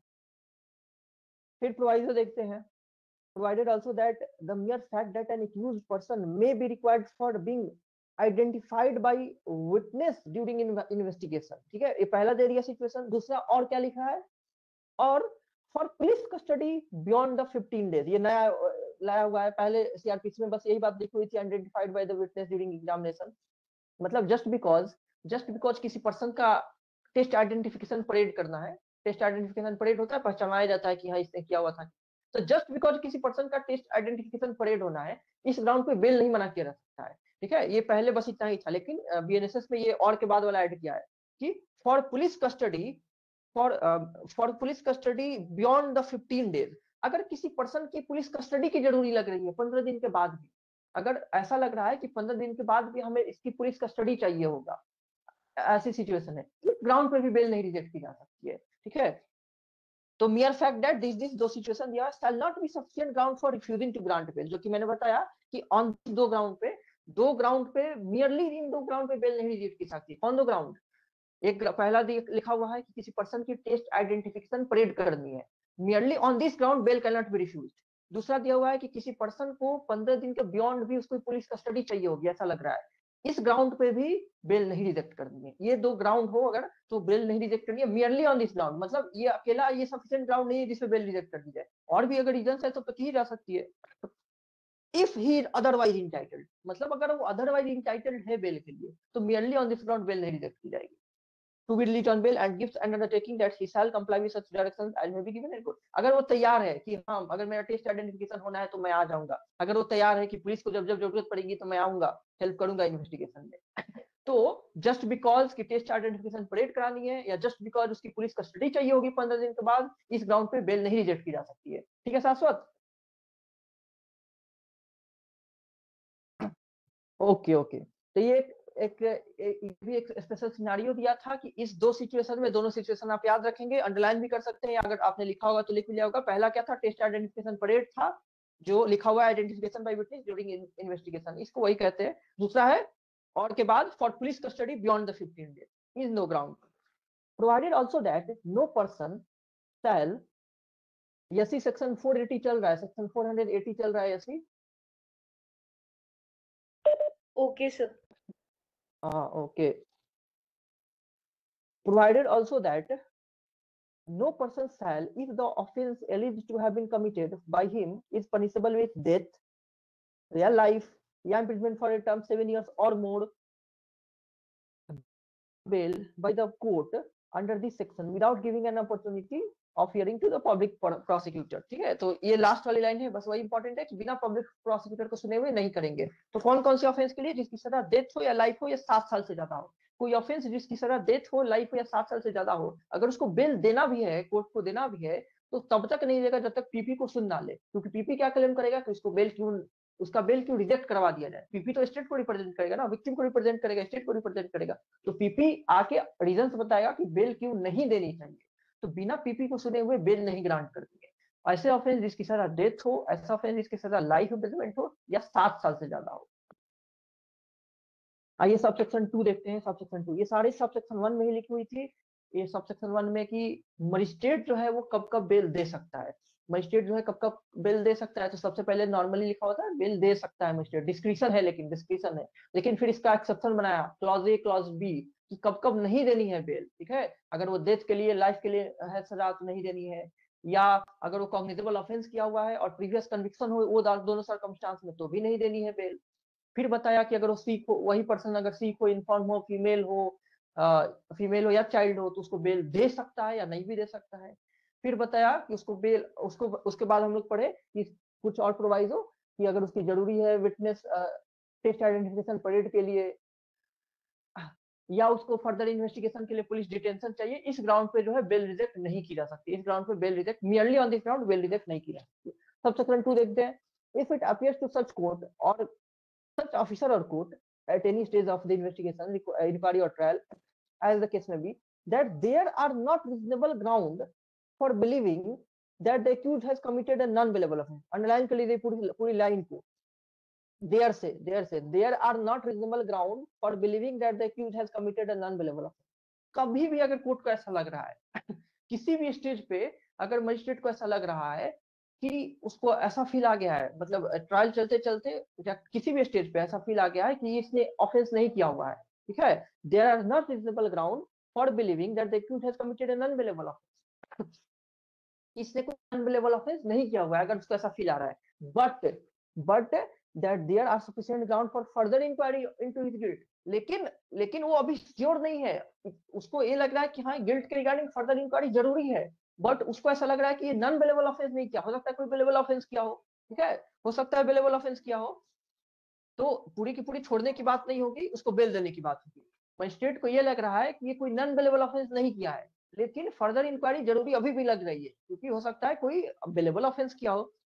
तो लिख रहा है द एक्यूज्ड सेल को अंडरलाइन कर लीजिए, subject to the provision under subject to the provision of 494 and pending such be released on bail, मतलब the accused shall be released on bail or at the discretion of such court or court on the execution by him of a bond for his appearance as hereinafter provided, मतलब उसको bell पे release करने की बात की गई है।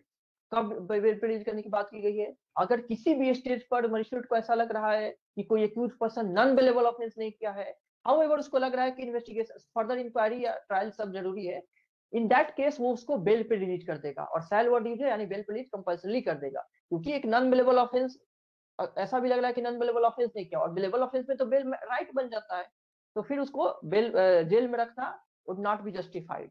ठीक है निहारिका? Yes sir.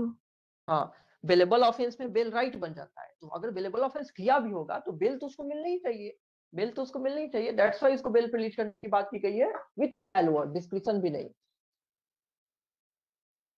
हाँ, when a subsection 3 when a person accused or suspected of the commission of an offense punishable with imprisonment which may extend to 7 years or more, underline कर लीजिए, extend to 7 years or more, 7 से ज्यादा साल की बात की गई है। कोई पर्सन जो है वो एक्यूज है ऐसे ऑफेंस के लिए जिसकी सजा 7 साल या उससे ज्यादा हो, क्या हो, 7 साल या उससे ज्यादा हो, और या उसके अलावा of an offence punishable under chapter 6, ये बीएनएस के चैप्टर्स की बात कर रहा है, ह्यूमन बॉडी वाला चैप्टर ही चैप्टर 6 था, ह्यूमन बॉडी वाला, offences against human body, chapter 7 state वाली बात कर रहा है, और चैप्टर 7 10 15 17 17 है, तो प्रॉपर्टी वाली 17 है, प्रॉपर्टी वाली 17 मतलब कोई ह्यूमन बॉडी के अगेंस्ट कोई ऑफेंस किया है, प्रॉपर्टी के अगेंस्ट कोई ऑफेंस किया है, या स्टेट के अगेंस्ट कोई ऑफेंस किया हुआ है, और ऑफ एबेटमेंट, और एबेटमेंट या उन्हीं ऑफेंस का एबेटमेंट कंस्पिरेसी अटेम्प्ट की बात की गई है, any offence is released on bail, उसको अगर बेल पे रिलीज किया जा रहा है under subsection 1 the court shall impose the condition, तो शैल को अंडरलाइन कर लीजिए, ठीक है, ये कह रहा है कि कोई पर्सन कैसा ऑफेंस किया है, ह्यूमन बॉडी के अगेंस्ट का कोई ऑफेंस किया है, या प्रॉपर्टी के अगेंस्ट कोई ऑफेंस किया है, जो बीएनएस में हमने पढ़ा है कि ह्यूमन बॉडी के अगेंस्ट ऑफेंस प्रॉपर्टी, या स्टेट के अगेंस्ट कोई ऑफेंस किया गया है, या ऐसा ऑफेंस किया है जिसकी सजा 7 साल से ज्यादा है, ऐसा ऑफेंस किया है जिसकी सजा 7 साल से ज्यादा है, इन केस में 4 केस हो गया, 7 प्लस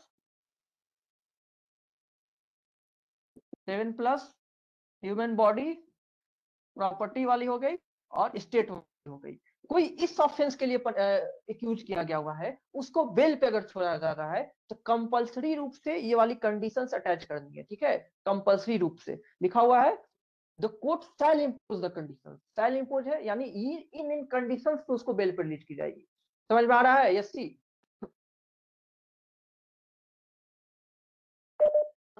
यस सर। हाँ, ये कोई अगर इस ऑफेंस के लिए एक्यूज्ड है उसको बेल पे छोड़नी है, तो ये जो कंडीशंस हम पढ़ेंगे अभी उस कंडीशंस के साथ उसको रिलीज करनी है, विदाउट कंडीशंस नहीं करनी है, विदाउट दीज कंडीशंस नहीं करनी है, और कंडीशंस तो कोर्ट लगा ही सकता है, लेकिन ये कंडीशंस कंपलसरी है। तो क्या लिखा हुआ है, क्या क्या कंडीशंस है, ए में लिखा हुआ है that such person shall attend in accordance with the conditions of the bond, shall attend in accordance with the conditions of the bond executed on this chapter, मतलब जो भी बॉन्ड का कंडीशंस है, कब कब तुमको आना है, कब कब तुमको आना है कोर्ट में या पुलिस के सामने, कब कब अपीयर होना है, जो भी बॉन्ड का कंडीशंस है अपीयरेंस के रिगार्डिंग, अटेंड करने के रिगार्डिंग, तब वैसे ही वो फॉलो करेगा, अटेंड करेगा, तो पहले अटेंडिंग के रिगार्डिंग है कि कब कब उसको अटेंड करना है, दूसरा है that such person shall not commit any offence similar to the offence of which he is accused या सस्पेक्टेड। जिस ऑफेंस के लिए वो एक्यूज या सस्पेक्टेड है, जिसके अंडर में उसको बेल मिल रही है, वो दोबारा उस ऑफेंस को नहीं कमिट करेगा, ठीक है, दोबारा उस ऑफेंस को नहीं कमिट करेगा। या उसका सिमिलर ऑफेंस भी, ठीक है, सिमिलर भी लिखा हुआ है, सिमिलर टू द ऑफेंस, वो ऑफेंस है उसका सिमिलर ऑफेंस वो नहीं कमिट करेगा। That such person shall not directly और indirectly make any inducement threat और promise to any person acquainted with the, मतलब एक्वेंटेड विद द यानी विटनेस की बात की जा रही है। कौन एक्वेंटेड होता है with the facts and circumstances of the case? Witnesses, ठीक है। तो विटनेसेस को डायरेक्टली या इनडायरेक्टली इंड्यूस नहीं करेगा, उनको डराएगा नहीं, उनको उनको डिसुएड नहीं करेगा फ्रॉम डिस्क्लोजिंग सच फैक्ट, मतलब उसको मना नहीं करेगा, फॉरबिड नहीं करेगा कि तुम ये सब बात मत बताना, ठीक है। और टू एनी पुलिस ऑफिसर और टैम्पर विद एविडेंस, टैम्परिंग नहीं करेगा। बेसिकली वही सारी चीज है कि एविडेंस इन्वेस्टिगेशन में नहीं हैम्पर करेगा, ठीक है। दूसरी कंडीशन है कि वो इन्वेस्टिगेशन में नहीं हैम्पर करेगा किसी भी तरीके से, डायरेक्टली या इनडायरेक्टली इन्वेस्टिगेशन में नहीं हैम्पर करेगा। एंड में also impose in the interest of justice such other conditions as it consider necessary। Starting में ही मैंने बताया कि इसके अलावा भी जो भी कंडीशंस कोर्ट चाहे वो इम्पोज कर सकता है, लेकिन ये जो 3 कंडीशंस है वो कंपल्सरी इम्पोज कर देंगे। कब कब इम्पोज करने की बात हुई है? कोई पर्सन जो इन ऑफेंसेस के लिए एक्यूज है, ऐसा ऑफेंस जिसकी सजा 7 साल से ज्यादा है, या ह्यूमन बॉडी के अगेंस्ट कोई भी ऑफेंस है, प्रॉपर्टी के अगेंस्ट की कोई ऑफेंस है, या स्टेट के अगेंस्ट का कोई ऑफेंस है, देन उसको बेल प्लीड करते समय ये वाली कंडीशंस अटैच की जाएगी बेल बॉन्ड में। Okay Sarika?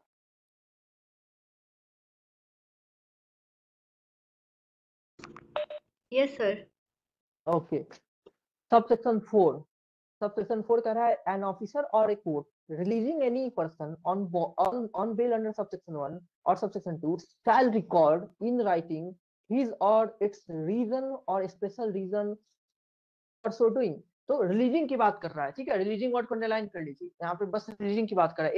N officer or a court releasing any person on bail, उसको रीजन रिकॉर्ड करना है, रीजन और स्पेशल रीजन को भी अंडरलाइन कर लीजिए। रिलीजिंग को कर लीजिए, अगर कोई पर्सन बेल पे रिलीज कर रहा है सबसेक्शन 1 में किसी को, तो उसको रीजन या स्पेशल रीजन रिकॉर्ड करना है, स्पेशल रीजन या रीजन रिकॉर्ड करना है। हमने पढ़ा था कि अगर जो क्लॉज बी वाली क्राइटेरिया थी, क्लॉज बी वाली प्रीवियस कन्विक्शन हो, उस केस में स्पेशल रीजन अगर हो तो मजिस्ट्रेट छोड़ सकता है, ठीक है, स्पेशल रीजन अगर हो तो बेल ग्रांट कर सकता है। तो वही कह रहा है कि रीजन या स्पेशल रीजन रिकॉर्ड करनी है बेल पे रिलीज करते समय। सब सेक्शन 5 देखिए, बहुत इंपॉर्टेंट है, प्रीलिम्स का बहुत इंपॉर्टेंट क्वेश्चन है कि कैंसिलेशन ऑफ बेल किधर दिया रहता है। सब सेक्शन 5 में कैंसिलेशन ऑफ बेल है by magistrate, cancellation of bail by judicial magistrate, subsection 5 है, सेक्शन 480 का subsection 5। Any court which has released a person on bail under subsection 1 और subsection 2 में, कैंसिल करने का description है में, ठीक है, if it considered necessary so to direct that such person be arrested and committed into custody, मतलब bell cancel करके उसको फिर से कस्टडी में डाल सकता है, ठीक है। तो इस regarding cancellation of bail by judicial magistrate, cancellation of bail by judicial magistrate, ठीक है, सबसेक्शन 5, ये याद रखिएगा इसका subsection. Subsection 6, if in any case trial by a magistrate the trial of a person accused of ये भी important है subsection 6, इसमें टाइम दिया हुआ है। अगर कोई मजिस्ट्रेट किसी केस का ट्रायल कर रहा है और क्या है, the trial of a person accused of any non bailable offence is not concluded within a period of 60 days, underline कर लीजिए, within a period of 60 days from the first date fix for taking evidence in the case, such person shall if he is in custody during the whole said period. मतलब पूरे period जब से date fix हुई थी पहली evidence लेने की, तब से वो अभी तक बंद ही है, कस्टडी में ही है। बी रिलीज ऑन बेल, उसको बेल पर रिलीज की जाएगी। स्टाइल वर्ड को भी अंडरलाइन कीजिए, स्टाइल रिलीज ऑन बेल लिखा हुआ है, सच पर्सन स्टाइल लिखा हुआ था, स्टाइल को भी अंडरलाइन कीजिए। यहाँ पे भी एक बेल के मिलने की कंडीशंस आ गई। अगर कोई ऑफेंस है जिसका ट्रायल कौन कर रहा है, मजिस्ट्रेट कर रहा है, सेशन जज नहीं, ठीक है, मजिस्ट्रेट कर रहा है ट्रायल, और जब भी डेट फिक्स हुई थी एविडेंस लेने की, तब से 60 दिन बीत गया, और अभी भी ट्रायल नहीं कंक्लूड हुई है, अभी भी ट्रायल नहीं कंक्लूड हुई है, देन उसको बेल पे रिलीज करना है, समझ में आया सारी का ये वाली बात? 60 डेज ट्रायल। Yes, sir. हाँ, पहली जब से डेट फिक्स हुई थी एविडेंस लेने की, तब से 60 दिन बीत चुका है, अभी भी ट्रायल चल ही रहा है, तो ट्रायल बहुत लंबा ना चले, और कौन ट्राई कर रहा है, मजिस्ट्रेट ट्राई कर रहा है, देन उसको बेल पे रिलीज करनी है। देखिए अब उसके बाद अनलेस को अंडरलाइन कर लीजिए, अब इसका एक्सेप्शन दिया हुआ है, be released on bail to the satisfaction of the magistrate unless for reason to be recorded in writing the magistrate, मतलब unless कोई रीजन हो, unless कोई स्पेशल रीजन हो, कोर्ट को लग रहा है कि नहीं इसको जेल में ही अभी रखना चाहिए, बेल पे नहीं देते, तो इसका एक्सेप्शन भी है। तो जनरली क्या करनी है, ये प्रोविजंस बनाने का यही मतलब हो गया क्योंकि सारी प्रोविजन भी बनाई हुई है और उसकी एक्सेप्शन भी दी हुई है। तो जो प्रोविजन है वो जनरल रूल हो गया ना, यानी कि अगर 60 दिन बीत जाए तब उसको बेल पे छोड़ना ही जनरल रूल है, बेल पे छोड़ ही देना है, और नहीं छोड़ना है तो उसको रीजन रिकॉर्ड करना होगा, for that reason I am not on bail, but as a general rule उसको बेल दे देनी है। Okay, this is regarding offences which are being tried by magistrates only. 60 days याद रखिएगा, 60 days. Subsection 7, if at any time after the conclusion of the trial of a person accused of a non-bailable offense and before judgment is delivered, तो दोनों को underline कर लीजिए, कब की बात कर रही है, आफ्टर कंक्लूजन ऑफ ट्रायल की बात कर रहा है, और बिफोर जजमेंट इज डिलीवर्ड, मतलब ट्रायल खत्म हो चुका है बट जजमेंट नहीं आया हुआ है, ट्रायल ओवर हो गया। जरूरी नहीं है कि जिस दिन ट्रायल ओवर हो उस दिन जजमेंट आए, ट्रायल ओवर होने के बाद में कुछ दिन बाद भी जजमेंट दी जाती है, ठीक है। तो ट्रायल ओवर हो गया है, जजमेंट अभी नहीं आया हुआ है। The court is of opinion that there are reasonable grounds for believing that the accused is not guilty of any such offense. Court को लग रहा है, उसके पास रीजनेबल ग्राउंड है बिलीव करने के लिए कि एक्यूज ने ऑफेंस नहीं किया हुआ है। ट्रायल खत्म हो गई ना, और कोर्ट जजमेंट देने वाला है, मजिस्ट्रेट जो है जजमेंट देने वाला है, तो उसको तो ऑलमोस्ट पता चल गया होगा ना कि कन्विक्ट करने वाला है कि नहीं करने वाला है, तो वही जज कन्विक्ट करने वाला है ना। तो कोर्ट को लग रहा है कि नहीं मैं कन्विक्ट इसको नहीं करने वाला हूँ, इसको एक्विट करने वाला हूँ, तब उसको क्या करेगा, बेल पर रिलीज कर देगा। स्टाइल वर्ड को अंडरलाइन कर लीजिए, स्टाइल वर्ड को कल्पना आ गई, स्टाइल को अंडरलाइन कर लीजिए। It style release the accused if he is in custody on the execution him of a bond for his appearance to hear judgment delivered, तो उसको रिलीज कर देनी है और उससे बॉन्ड एग्जीक्यूट कराया जाएगा कि तुम जजमेंट के दिन सुनने आ जाना, ठीक है। उससे बॉन्ड एग्जीक्यूट कराया जाएगा कि जजमेंट के दिन सुनने आ जाना। तो ये क्या कह रहा था, ये कह रहा था ट्रायल खत्म हो गया, जजमेंट नहीं आया है, उसके बीच का टाइम की बात बता रहा है, ट्रायल ओवर हो गया, जजमेंट नहीं आया है, उस पीरियड में अगर जज को लग रहा है, मजिस्ट्रेट को लग रहा है कि मैं इसको कन्विक्ट नहीं करने वाला हूँ, एक्यूट करने वाला हूँ, ये ऑफेंस नहीं किया हुआ है, फॉर दैट पीरियड क्या करेगा वो, अगर जेल में है वो एक्यूज तो उसको बेल पे रिलीज कर देगा, और रिलीज करेगा तो उससे बॉन्ड एग्जीक्यूट कराएगा कि तुम जजमेंट सुनने आ जाना, क्योंकि जजमेंट जो होती है सामने सुनाई जाती है सबकी, ठीक है। सब सेक्शन 7 हो गया। कोई सब सेक्शन में किसी को दिक्कत है, जल्दी से आप लोग देख लीजिए एक बार, और इस सेक्शन में किसी को अगर किसी सब सेक्शन में दिक्कत है तो बताइए, फिर एक्सप्लेन करता हूँ, फिर मैं हम लोग एक अगले सेक्शन पे जाएंगे। निहारिका कोई सब सेक्शन में दिक्कत? No sir. ओके,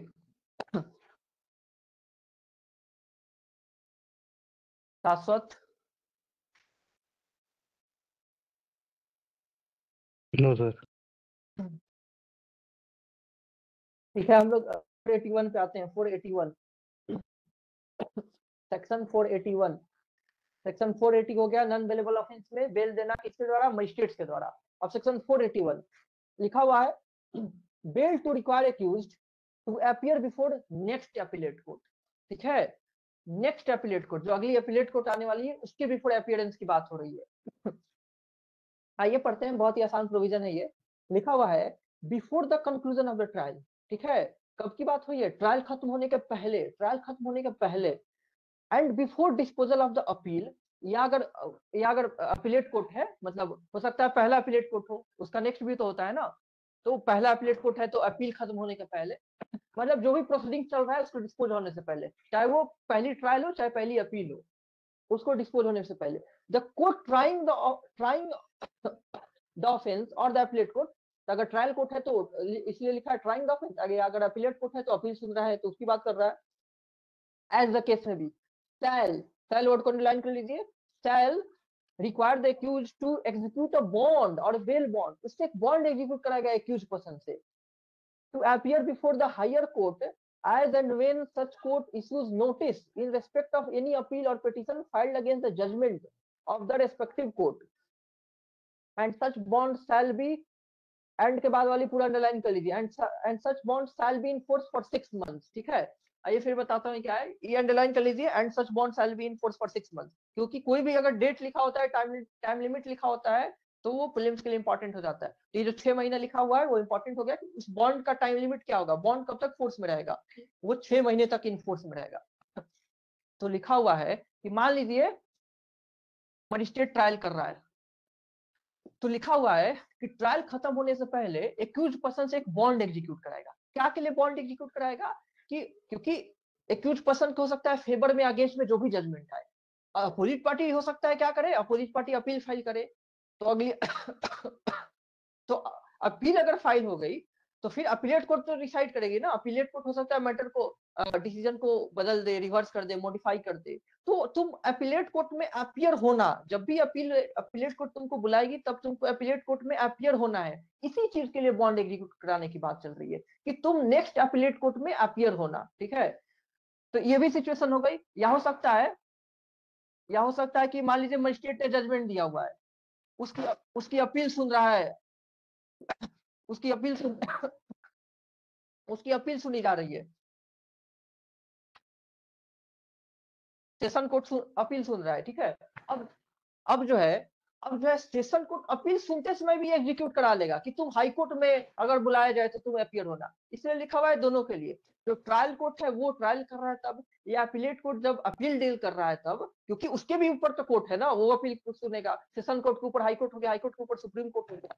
तो जो भी कोर्ट है, चाहे वो ट्रायल सुन रहा है या अपील सुन रहा है, उसका जो प्रोसीडिंग खत्म होने वाला है उससे पहले क्या करेगा, एक्यूज पर्सन से बॉन्ड एग्जीक्यूट कराएगा कि मेरे से ऊपर वाली कोर्ट जब तुमको बुलाएगी तब तुमको अपीयर होना पड़ेगा। ठीक है, समझ में आई वाली बात निहारिका? Yes sir. हाँ, तो बेसिकली ये कोर्ट के द्वारा एक बॉन्ड एग्जीक्यूट कराई जा रही है एक्यूज पर्सन से, इसलिए कि जो कोर्ट एग्जीक्यूट करा रहा है उससे ऊपर वाली कोर्ट जब बुलाएगी तब वो एक्यूज अपीयर हो, क्योंकि ऊपर वाली कोर्ट अपील में चीजों को रिवर्स कर सकती है, बदल सकती है। तो एक्यूज पर्सन फ्री तो नहीं हो गया हमेशा के लिए, अगर अपील नहीं फाइल होती है तब कोई बात नहीं, और इसके लिए टाइम लिमिट भी रखा हुआ है 6 मंथ तक, ये नहीं कि हमेशा के लिए बॉन्ड कोर्ट में रहेगा। ठीक है, 6 महीने तक रखा हुआ है time limit. Subsection 2, if such accused fails to appear, the bond stand forfeited and the procedure under 491 लिखा हुआ है कि अगर बॉन्ड फॉरफिट हो जाए तो क्या पेनाल्टी वगैरह ली जाती है। तो लिखा है कि अगर वो नहीं अपीयर होता है, अगर अपीलेट कोर्ट बुलाया नहीं अपीयर हुआ तो बॉन्ड फॉरफिट हो जाएगी, और उसके बाद फॉरफिचर का प्रोविजन अप्लाई होगा। सेक्शन 482 समझ में आया सारिका, ये सेक्शन 481?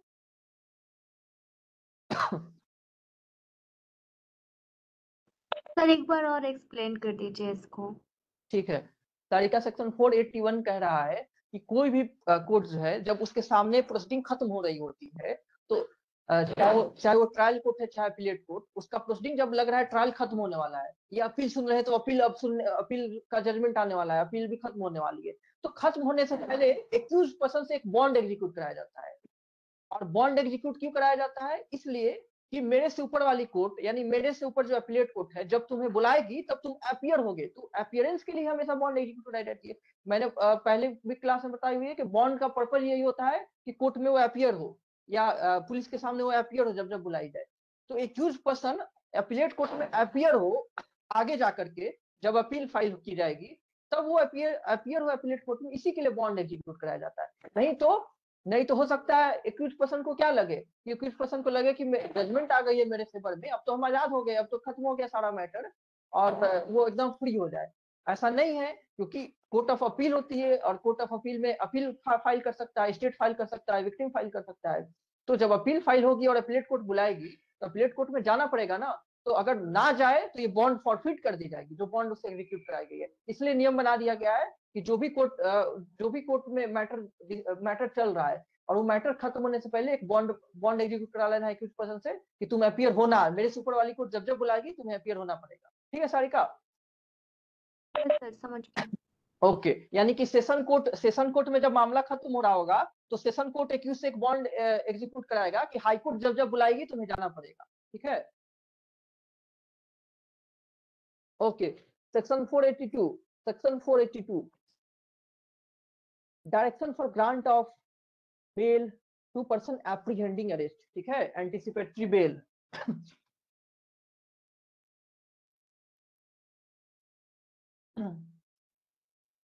एंटीसिपेटरी बेल जो होती है, मैंने बताया था लास्ट क्लास में, ये क्या होती है, डिस्क्रिशनरी पावर होती है। किसकी? हाईकोर्ट की, कोर्ट ऑफ सेशन की। Anticipatory bail cannot be claimed as a matter of right. It is a discretion of court. And which court? Not court of magistrate. Only High Court and Court of Session is competent to grant anticipatory bail. Magistrate का court जो है वो anticipatory bail नहीं दे सकता है, supreme court भी दे सकता है, ठीक है, सुप्रीम कोर्ट भी दे सकता है, बट मजिस्ट्रेट नहीं दे सकता है। हाई कोर्ट या court of session anticipatory bail grant करता है। तो एंटीसिपेटरी बेल क्लेम की जाती है, कब क्लेम की जाती है? अरेस्ट से पहले, ये प्री अरेस्ट क्लेम की जाती है, इन एंटीसिपेशन ऑफ अरेस्ट, ठीक है। किसी पर्सन को लग रहा है कि उसके खिलाफ कोई कॉग्निजेबल ऑफ, कि उस पे एक्यूजेशन लग रहा है किसी कॉग्निजेबल ऑफेंस का, और ये लगने के लिए कोई सफिशिएंट ग्राउंड होनी चाहिए, कोई रीजनेबल ग्राउंड होनी चाहिए। ये नहीं कि ऐसे हवा में लग गया कि हाँ मुझ पे एक हो सकता है एफआईआर दर्ज हो गई हो, मुझ पे इस ऑफेंस का चार्ज लग सकता है, इस ऑफेंस के लिए मुझे एक्यूज किया जा सकता है, और हम एंटीसिपेटरी बेल फाइल कर दिए। ऐसा नहीं हो सकता है। There must be some reasonable ground. किस चीज के लिए? ये बिलीव करने के लिए कि आपको एक कॉग्निजेबल ऑफेंस में अरेस्ट किया जा सकता है, ये रीजनेबल ग्राउंड होनी ही चाहिए। और ऐसे मियरली अगर शंका हुआ है, मियरली अगर आपको बस शंका है कि आपको अरेस्ट किया जा सकता है, उस ग्राउंड पे आप एंटीसिपेटरी बेल नहीं फाइल कर सकते हैं। उस शंका को जस्टिफाई करने के लिए you must have some legit ground, ताकि आप जस्टिफाई करें कि सच में आपको डर है अरेस्ट होने का। तो ये जो डर है, जो एप्रीहेंशन है अरेस्ट का, दैट मस्ट बी रीजनेबल। समझ में आ रहा है ये बात Niharika? Apprehension must be reasonable, ठीक है। अगर एप्रीहेंशन रीजनेबल नहीं है तो एंटीसिपेटरी बेल नहीं फाइल किया जा सकता है। एंड अगर एप्रीहेंशन रीजनेबल है, उसके लिए आपके सफिशिएंट ग्राउंड है। जैसे क्या सफिशिएंट ग्राउंड हो सकता है? मेरे खिलाफ एक कॉग्निजेबल ऑफेंस में एफआईआर दर्ज हो गई है, पुलिस मुझे ढूंढ रही है, हो गया सफिशिएंट ग्राउंड।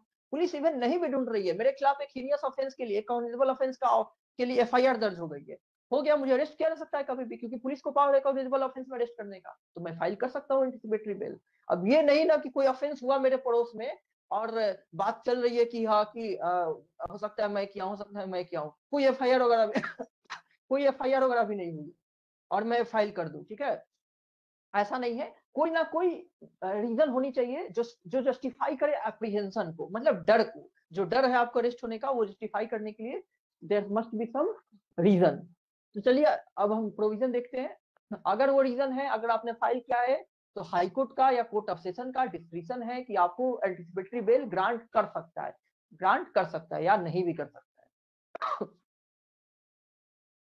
चलिए देखते हैं provision. Subsection 1, when any person has reason to believe that, reason to believe को अंडरलाइन कर लीजिए, that he may be arrested on the accusation of having committed a non bailable offense, ठीक है, non bailable offense को underline कर लीजिए, non bailable offense को underline कर लीजिए। उसको रीजन टू बिलीव होनी चाहिए। मैंने ऑलरेडी एक्सप्लेन कर दिया है कि रीजन टू बिलीव क्या है, वही सफिशिएंट ग्राउंड है जो एप्रीहेंशन, रीजनेबल एप्रीहेंशन की बात कर रहा है अरेस्ट होने का। किस ऑफेंस के लिए? कोई नॉन बेलेबल ऑफेंस है, ठीक है, कोई नॉन बेलेबल ऑफेंस। क्योंकि बेलेबल ऑफेंस में तो अरेस्ट होगा तो bail as a matter of right already मिलता नहीं है। वो नॉन बेलेबल ऑफेंस है तभी तो उसको बेल नहीं दी जा सकती, हो सकता है अरेस्ट कर लिया जाए। और नॉन बेलेबल ऑफेंस है, पुलिस अरेस्ट कर लेगा, बेल कोर्ट का डिस्क्रिप्शन बन जाता है। तो कोई नॉन बेलेबल ऑफेंस के रिगार्डिंग एप्रीहेंशन है। He may apply to the high court और कोर्ट ऑफ सेशन। ऑलरेडी मैं बता दिया किस किस कोर्ट का है, हाई कोर्ट का, कोर्ट ऑफ सेशन का। For a direction under this section that for a direction under this section, ताकि इस सेक्शन के अंडर में एक डायरेक्शन दे दे कि हमें एंटीसिपेटरी बेल का डायरेक्शन दे दे कि जब उसको अरेस्ट किया जाएगा तो उसको छोड़ दिया जाएगा। ओके, और एक और इंपॉर्टेंट बात कि एंटीसिपेटरी बेल में जब कोर्ट डायरेक्शन देती है, देखिए क्या लिखा हुआ है, वर्ड लिखा हुआ है कि for a direction under this section, मतलब कोर्ट से क्या डायरेक्शन के लिए अप्लाई करना है। कोर्ट इस सेक्शन के अंडर में डायरेक्शंस दे देगी। और कोर्ट किस तरह का डायरेक्शंस देती है एंटीसिपेटरी बेल में? कोर्ट इस तरह का डायरेक्शन देती है, हाई कोर्ट या कोर्ट ऑफ सेशन, कि जब भी तुमको अरेस्ट किया जाएगा इस ऑफेंस के लिए, तब तुम ये दिखा करके बेल ले लेना, ठीक है। अभी बेल एंटिसिपेटरी बेल में तुरंत बेल नहीं मिल रही है। कोर्ट ने ऑर्डर दे दिया, कोर्ट ने डायरेक्शन दे दिया इस सेक्शन में, तभी वो बेल इन्फोर्स नहीं हो गई। बेल एक्चुअली तब इन्फोर्स होगी जब उसको अरेस्ट किया जाएगा। ओके, तो हाई कोर्ट या कोर्ट ऑफ सेशन क्या कर रहा है, एक डायरेक्शन दे रहा है। किस तरह का डायरेक्शन, कि जब भी तुमको अरेस्ट किया जाएगा, एक्चुअली जब तुम अरेस्ट होगे उस समय तुमको बेल दे दिया जाएगा। क्यों? क्योंकि मैंने इस तरह का डायरेक्शन दिया हुआ है। ओके, तो एंटिसिपेटरी बेल तुरंत इन्फोर्स नहीं हो जाता है जब वो कोर्ट ने ग्रांट किया। जैसे रेगुलर बेल जो होता है, कोर्ट ने ऑर्डर दिया हुआ है और उसको इन्फोर्स कराया जाता है, जाकर के जेल में दिखा करके छोड़ दिया जाता है। लेकिन एंटिसिपेटरी बेल एक डायरेक्शन है। वो डायरेक्शन इस प्रकार का होता है कि जब भी जिस मोमेंट में तुमको अरेस्ट किया जाएगा, तुम ये दिखाओगे डायरेक्शन जो हमने दिया हुआ है, और उसके बाद तुमको बेल दे दी जाएगी। तो बेल उस समय मिलेगी जब तुमको अरेस्ट किया जाएगा, अभी बेल नहीं मिल रही है, ठीक है। अभी वो डायरेक्शन इशू कर रहा है कि at the moment of arrest तुम ये दिखा करके बेल लेना। समझ में आई वाली बात सारिका? Yes sir. हाँ, क्वेश्चन हो कि when anticipatory bail is actually comes into effect, कब इफेक्ट में आता है? अगर ऑप्शन है कि the moment when the court issue directions under this section, इस सेक्शन में जब भी वो, या क्वेश्चन आंसर ऑप्शन में रहा है कि जब भी एंटिसिपेटरी बेल ग्रांट करती है कोर्ट, या ऑप्शन में रहा है कि जब पुलिस अरेस्ट करेगी एक्चुअली, या जब भी तुम कोर्ट में प्रोड्यूस होगे, मतलब एक्चुअली जब तुम्हारा अरेस्ट होगा तब। तो वो आंसर होगा जब कोर्ट डायरेक्शन इशू करती है, जब कोर्ट ग्रांट करती है एंटिसिपेटरी बेल, तब वो इफेक्ट में नहीं आता है। उसका इफेक्ट में तब आता है जब उसको एक्चुअली अरेस्ट किया जाता है, या एक्चुअली वो कोर्ट में जाकर के प्रोड्यूस हो गया है, और तब दिखा करके कोर्ट में, कोर्ट उसी एंटिसिपेटरी बेल को कंप्लाई करते हुए वो ऑर्डर इशू करता है कि हाँ, हाई कोर्ट ने डायरेक्ट किया हुआ है या सेशन कोर्ट ने डायरेक्ट किया हुआ है, तो मजिस्ट्रेट जो है वो डायरेक्शन इशू करता है कि इनको बेल पर रिलीज किया जा रहा है। बेल पर रिलीज किया जा रहा है by following the directions of किसका? हाई कोर्ट या कोर्ट ऑफ सेशन, जिसने भी इशू किया हुआ है। समझ में आ गई ये बात यस्टी?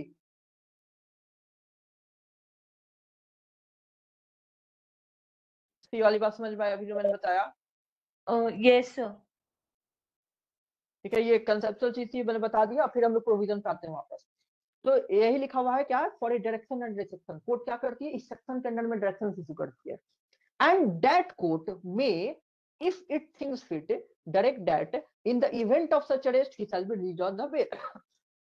और क्या डायरेक्ट करेगी कि मे है, डिस्क्रिप्शन है कि ग्रांट करे ना करे, और करेगी कि जब भी at the event of arrest होगा तब तुमको रिलीज कर दिया जाएगा बेल पे, ठीक है। अभी नहीं, at the event of arrest तुमको रिलीज किया जाएगा बेल पर।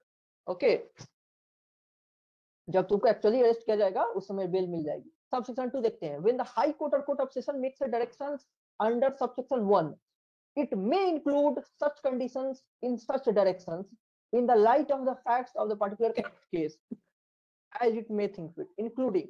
okay, बहुत ही आसान है, लिखा हुआ है कि कंडीशंस अटैच की जा सकते हैं। बिल्कुल सारी बेल में कंडीशंस अटैच की जा सकती है। कोर्ट को जो जो अप्रोप्रिएट लग रहा है वो कंडीशंस अटैच कर देगा, कंडीशंस इंपोज कर देगा कि तुमको ये सब कंडीशंस माननी है। किसको माननी है? जिसको बेल पे, जिसके फेवर में बेल का ऑर्डर दे रहा है। अब इंक्लूडिंग लिखा हुआ है कुछ एग्जांपल्स की, जैसे जैसे ये हो सकते हैं। कल्पना का बार बार लीव हो जा रहा है,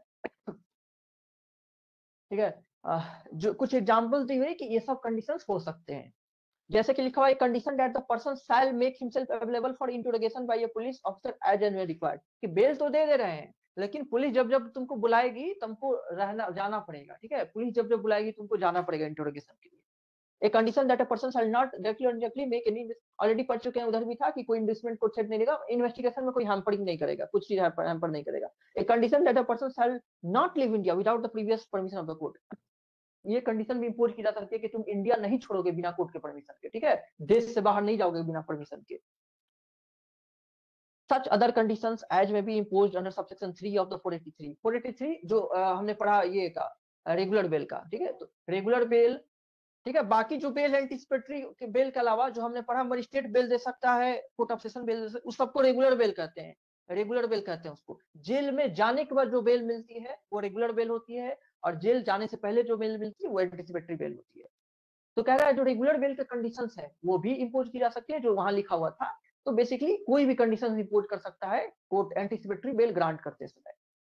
subsection 3, if such person is thereafter arrested. देखो देयर आफ्टर मतलब एंटिसिपेटरी बेल मिल गई है, एंटिसिपेटरी बेल कोर्ट ने ग्रांट कर दी है, उसके बाद उसको अगर अरेस्ट किया जाता है without warrant by an officer in charge of police station on such accusation, अगर उसको अरेस्ट किया गया and is prepared either at the time of arrest or at any time while in the custody of such officer to give bail, मतलब bond furnish करने के लिए वो तैयार है, अरेस्ट किया गया और बॉन्ड फर्निश करने के लिए तैयार है। और बॉन्ड के क्या कंडीशंस होंगे, ये जब एंटिसिपेटरी बेल इशू कर रही थी कोर्ट उस समय वो लगा देती है, जब हाई कोर्ट या court of session anticipatory bell grant करती है तो उसमें वो कंडीशंस भी लिख देती है, 3 कंडीशंस पे हम लीड कर रहे हैं कि तुमको देश से बाहर नहीं जाना है। तो जब एक्चुअली उसको मजिस्ट्रेट जब बेल दे रही होती है, जब एक्चुअली उसको अरेस्ट किया गया है, जब बेल दे रही होती है तो उन कंडीशंस को भी बॉन्ड में एग्जीक्यूट कराया जाता है, बॉन्ड लिख करके एग्जीक्यूट कराया जाता है कि तुमको ये सब कंडीशंस माननी है, क्योंकि वो कंडीशंस कौन इंपोज किया है, वो कोर्ट जिसने एंटिसिपेटरी बेल ग्रांट किया हुआ है। तो वही लिख रहा है कि जब उसको एक्चुअली अरेस्ट की गई है और उसको प्रोड्यूस किया गया है, उसको बेल देने की समय आई है और वो तैयार है बॉन्ड एग्जीक्यूट करने के लिए, बॉन्ड फर्निश करने के लिए वो तैयार है, सेल तो डेफिनेटली उसको बेल मिलेगी, सेल वर्डिंग पे, क्योंकि बेल मिल चुकी है हाई कोर्ट या कोर्ट ऑफ सेशन के द्वारा, he shall be release on bail, उसको बेल पर रिलीज किया जाएगा। And if magistrate taking cognizance of such offense decides that a warrant should be issued in the first instance against that person, he shall issue a bailable warrant in conformity with the direction of the court under subsection 1। लेकिन लिख रहा है कि जिस offence का accusation है उस offence के रिगार्डिंग अगर कोई मजिस्ट्रेट कॉग्निजेंस ले रहा है, कॉग्निजेंस लिया हुआ है और उसको क्या कर रहा है, उसको लग रहा है कि हमें वारंट इशू करना चाहिए इस पर्सन को बुलाने के लिए, और उसको तो वारंट इशू करेगा और उसके फेवर में क्या हुआ, एंटिसिपेटरी बेल उसको मिल गया है ऑलरेडी, तो नॉन बेलेबल नहीं बेलेबल वारंट इशू करेगा। बेलेबल वारंट का मतलब उसको जैसे ही वो अरेस्ट होके आएगा उसको फर्निश करा के बॉन्ड उसको छोड़ दिया जाएगा। बेलेबल वारंट में वही हो गया जो बेलेबल ऑफेंस में बेल मैटर ऑफ राइट होता है, बेलेबल वारंट वही होता है, बेल मिलना कंपलसरी है, बस बुलाना है उसको और बेल दे देना होता है फर्निश करा करके। नॉन बेलेबल वारंट में जैसे नॉन बेलेबल ऑफेंस में अरेस्ट होती है वैसे ही नॉन बेलेबल वारंट से ऑफेंस नॉन बेलेबल वारंट से अरेस्ट की जाती है, पकड़ के ला करके बंद कर देना होता है, फिर कोर्ट का डिस्क्रिप्शन होता है बेल दे या नहीं दे। तो अगर मजिस्ट्रेट उसको अरेस्ट के लिए, किस पर्सन को अरेस्ट के लिए, कोई ऐसा पर्सन जो एंटिसिपेटरी बेल ले लिया हाई कोर्ट से या कोर्ट ऑफ सेशन से, उसको अरेस्ट के लिए अगर वारंट इशू करना है तो वो वारंट बेलेबल वारंट होगा, ना कि नॉन बेलेबल वारंट। ठीक है ऐसे ही? Yes, sir. ओके तो बेलेबल वारंट इशू करेगा, वो भी किसके कंफर्मिटी के साथ, हाई कोर्ट या कोर्ट ऑफ सेशन का जो डायरेक्शन आया हुआ है उसके कंफर्मिटी के साथ, जिसने भी एंटिसिपेटरी बेल का ऑर्डर दिया हुआ है उसके कंफर्मिटी के साथ। तो यही वो ये प्रोविजन था कि एक्चुअली में जब उसको अरेस्ट की जाएगी तो उसको क्या करेगा, अगर वो फर्निश कर रहा है बेल बॉन्ड तो उसको रिलीज कर दी जाएगी क्योंकि उसको ऑलरेडी मिल चुकी है एंटिसिपेटरी बेल। अगर उसको बुलवाने के लिए वारंट इशू करने की नौबत आई हुई है कोर्ट के पास मजिस्ट्रेट को, तो मजिस्ट्रेट नॉन बेलेबल नहीं बेलेबल वारंट इशू करेगा ताकि वो आए और उसको छोड़ दिया जाए एग्जीक्यूट करा के बॉन्ड। सब सेक्शन 4 देखिए, nothing in this section shall apply to any case involving the arrest, देखिए एक्सेप्शन दिया हुआ है, involving the arrest of any person on accusation of having committed an offence, किस ऑफेंस में नहीं अप्लाई होगा anticipatory bail, anticipatory bail किस offence में नहीं अप्लाई होता है, लिखा हुआ है सेक्शन 65 रेप से रिलेटेड है। अगर 16 साल से नीचे या 12 साल से नीचे के किसी गर्ल का रेप होता है उसको उसके एक्यूज पर्सन को एंटिसिपेटरी बेल नहीं मिल सकती है। ठीक है, if a person is accused for committing offense of rape with a girl whose age is below 16 year or below 12 year, then that person cannot be granted with anticipatory bail by high court या court of session। ठीक है, फिर लिखा हुआ है sub section 2 of section 70। ठीक है, gang rape, अगर कोई 18 साल से नीचे की गर्ल के साथ गैंग रेप होता है उसको भी एंटिसिपेटरी बेल, उसके भी एक्यूज को एंटिसिपेटरी बेल नहीं मिलेगी। ये दोनों एक्सेप्शन है, याद रखिएगा आप लोग। किसी 16 साल से नीचे या 12 साल से कम एज की लड़की के साथ रेप हुआ हो या कोई 18 साल से कम की एज की लड़की के साथ गैंग रेप हुआ है, इस ऑफेंस का जो एक्यूज है उसको एंटिसिपेटरी बेल नहीं ग्रांट की जाएगी। ठीक है ऐसे अग्रवाल, याद रहेगा ना ये बात? Yes please. Yes, sir. Sorry, sir. वो actually थोड़ा वो hang कर रहा था। अच्छा, सुनी कि नहीं ये वाली प्रोविजन? हाँ जी सर। Yes, sir. सारिका तुमने सुना? सारिका तुम्हें समझ में आया ये वाली बात, याद रहेगी? Yes sir. Okay, 16, 12 rape and 18 in the case of gang rape. उन इस केस में ऑफेंडर को क्या नहीं मिलेगी, एंटिसिपेटरी बेल नहीं मिलेगी। बेल की बात नहीं हो रही, एंटिसिपेटरी बेल की बात हो रही। आइए अगला सेक्शन पे आते हैं। अब आते हैं फिर रेगुलर बेल फिर से रेगुलर बेल पे, लेकिन इस बार हाई कोर्ट और कोर्ट ऑफ सेशन का, क्योंकि मजिस्ट्रेट का हम लोग पढ़ चुके हैं। Section 483, section 483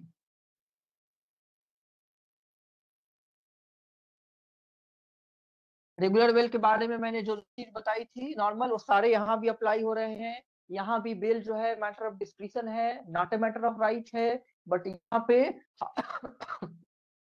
high court and court of session का दिया है power to grant bail, regular bail. ठीक है, रेगुलर बेल, रेगुलर बेल यानी अरेस्ट के बाद की बात हो रही है। सारे रेगुलर बेल नहीं है, वो छोड़ करके एंटिसिपेटरी बेल। अरेस्ट के कोई पर्सन को रेगुलर बेल देने की पावर कोर्ट ऑफ सेशन की या हाई कोर्ट की इस सेक्शन में बात हुई है, जो कि एक डिस्क्रिशन है कोर्ट का, ना कि राइट है अरेस्टेड पर्सन का। लिखा हुआ है ए हाई कोर्ट और कोर्ट ऑफ सेशन में, पहले ही है में मतलब डिस्क्रिशन, ठीक है, में डायरेक्ट कर सकता है, ठीक है, that any person accused of an offence and in custody be release on bail. कि कोई भी पर्सन चाहे वो कोई भी ऑफेंस का एक्यूज हो उसको बेल पे छोड़ सकता है। कोई भी पर्सन चाहे वो कोई भी ऑफेंस का एक्यूज हो उसको बेल पे छोड़ सकता है, हाई कोर्ट या कोर्ट ऑफ सेशन में, ठीक है। And if the offence is of the nature specified in sub section 3 of section 480, देखिए 480 का सब सेक्शन 3 में है, तो may impose any conditions which it consider necessary. तो देखिए सेक्शन 480 के सब सेक्शन 3 में, सेक्शन 480 हम लोग पढ़े थे, उसका सब सेक्शन 3 देखिए जल्दी से, याद आ जाएगा आप लोग को, कनेक्ट कर लेंगे।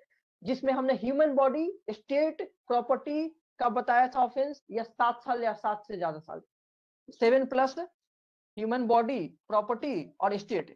ये इसके बारे में हम लोग डिस्कस किए थे कि अगर ये वाली ऑफेंस के लिए कोई एक्यूज हो तो उसको छोड़ने के समय कुछ कंडीशंस था वो इंपोज करना था ना निहारिका? Yes sir. हाँ, तो उसकी बात कर रहा है फिर, इसकी बात कर रहा है फिर कि अगर ये वाली ऑफेंस है then may impose any conditions which it consider necessary for the purpose mentioned in that subsection। मतलब उस सेक्शन में जो कंडीशंस इंपोज करने की बात की गई थी जिस पर्पज के लिए, यहाँ भी किया जा सकता है, मतलब हाई कोर्ट या कोर्ट ऑफ सेशन भी इंपोज कर सकता है। बट बेल पे किसी भी पर्सन को किसी भी ऑफेंस के लिए रिलीज कर सकता है हाई कोर्ट या कोर्ट ऑफ सेशन। ये सुपीरियर कोर्ट है तो इनको बेल देने की पावर ज्यादा है, मतलब ज्यादा हीनियस ऑफेंस के लिए भी बेल दे सकते हैं। उनपे जो रिस्ट्रिक्शंस है उतना इन पे नहीं है। मजिस्ट्रेट पे जो रिस्ट्रिक्शंस था वो हाई कोर्ट या कोर्ट ऑफ सेशन पे नहीं। प्रोवाइडेड एट, अब जाइए इसका प्रोवाइजो देखिए, नहीं सब क्लॉज बी पहले देखिए, clause b that any conditions imposed by a magistrate when releasing any person on bail be set aside or modified। Magistrate ने अगर कोई कंडीशन इंपोज किया है किसी पर्सन को बेल पे रिलीज करते समय, उसको मॉडिफाई कर सकता है या सेट असाइड भी कर सकता है मतलब जो कंडीशंस ऑफ बेल है उसको सेट असाइड या मॉडिफाई कर सकता है, ठीक है। कंडीशंस ऑफ बेल को मॉडिफाई कर सकता है या सेट असाइड मतलब बिल्कुल हटा ही सकता है। कोई कंडीशन इंपोज था कि तुमको देश के बाहर जाने से पहले कोर्ट का परमिशन लेनी है, हो सकता है सर्टिफाइड कर दे कि तुम अब के बाद बिना कोर्ट के परमिशन के भी जा सकते हो, या उसको मॉडिफाई कर दे कि कोर्ट की परमिशन नहीं लेनी है, बस पुलिस की परमिशन लेनी है, कुछ भी बदलाव कर सकता है। तो कह रहा है कि हाई कोर्ट या कोर्ट ऑफ सेशन मजिस्ट्रेट द्वारा इंपोज किसी भी कंडीशंस को, किसी भी बेल के कंडीशंस को सेट असाइड भी कर सकता है या मॉडिफाई कर सकता है, बदल सकता है। प्रोवाइजो देखिए, द हाई कोर्ट और court of session shall before granting bail to a person who is accused of an offense which is tribal, underline कीजिए, tribal exclusively by court of session. कोई ऐसा ऑफेंस है जो court of session के द्वारा ही tribal है, और court of session के द्वारा कौन ट्राइबल ऑफेंस होता है? जो ऑलरेडी हीनियस होता है। ये कहाँ लिखा हुआ है कि कौन सा ऑफेंस किसके द्वारा ट्राइबल होगा?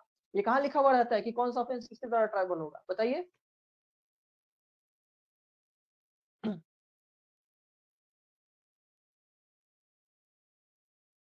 कैसे पता चलती है कि कौन ऑफेंस किसके द्वारा ट्राइबल है? ये शेड्यूल 1 में लिखा हुआ है। हाँ, निहारिका ने सही बता रही थी, ये फर्स्ट शेड्यूल में लिखा हुआ है। क्लासिफिकेशन ऑफ ऑफेंसेज जो है उसमें यही बताई हुई ना, सब कुछ बताया हुआ है कौन सा ऑफेंस किस मजिस्ट्रेट के द्वारा, किस कोर्ट के द्वारा ट्राइबल है, ये सारी बात बताई गई उसमें। बेलेबल, नॉन बेलेबल कौन है, कॉग्निजेबल, नॉन कॉग्निजेबल, किसके किसके द्वारा ट्राइबल, ये सारी बात किस में बताई गई है, फर्स्ट शेड्यूल में बताई गई है, याद रहना चाहिए सबको, ठीक है। तो सेकंड शेड्यूल में क्या बताई गई है, सेकंड शेड्यूल में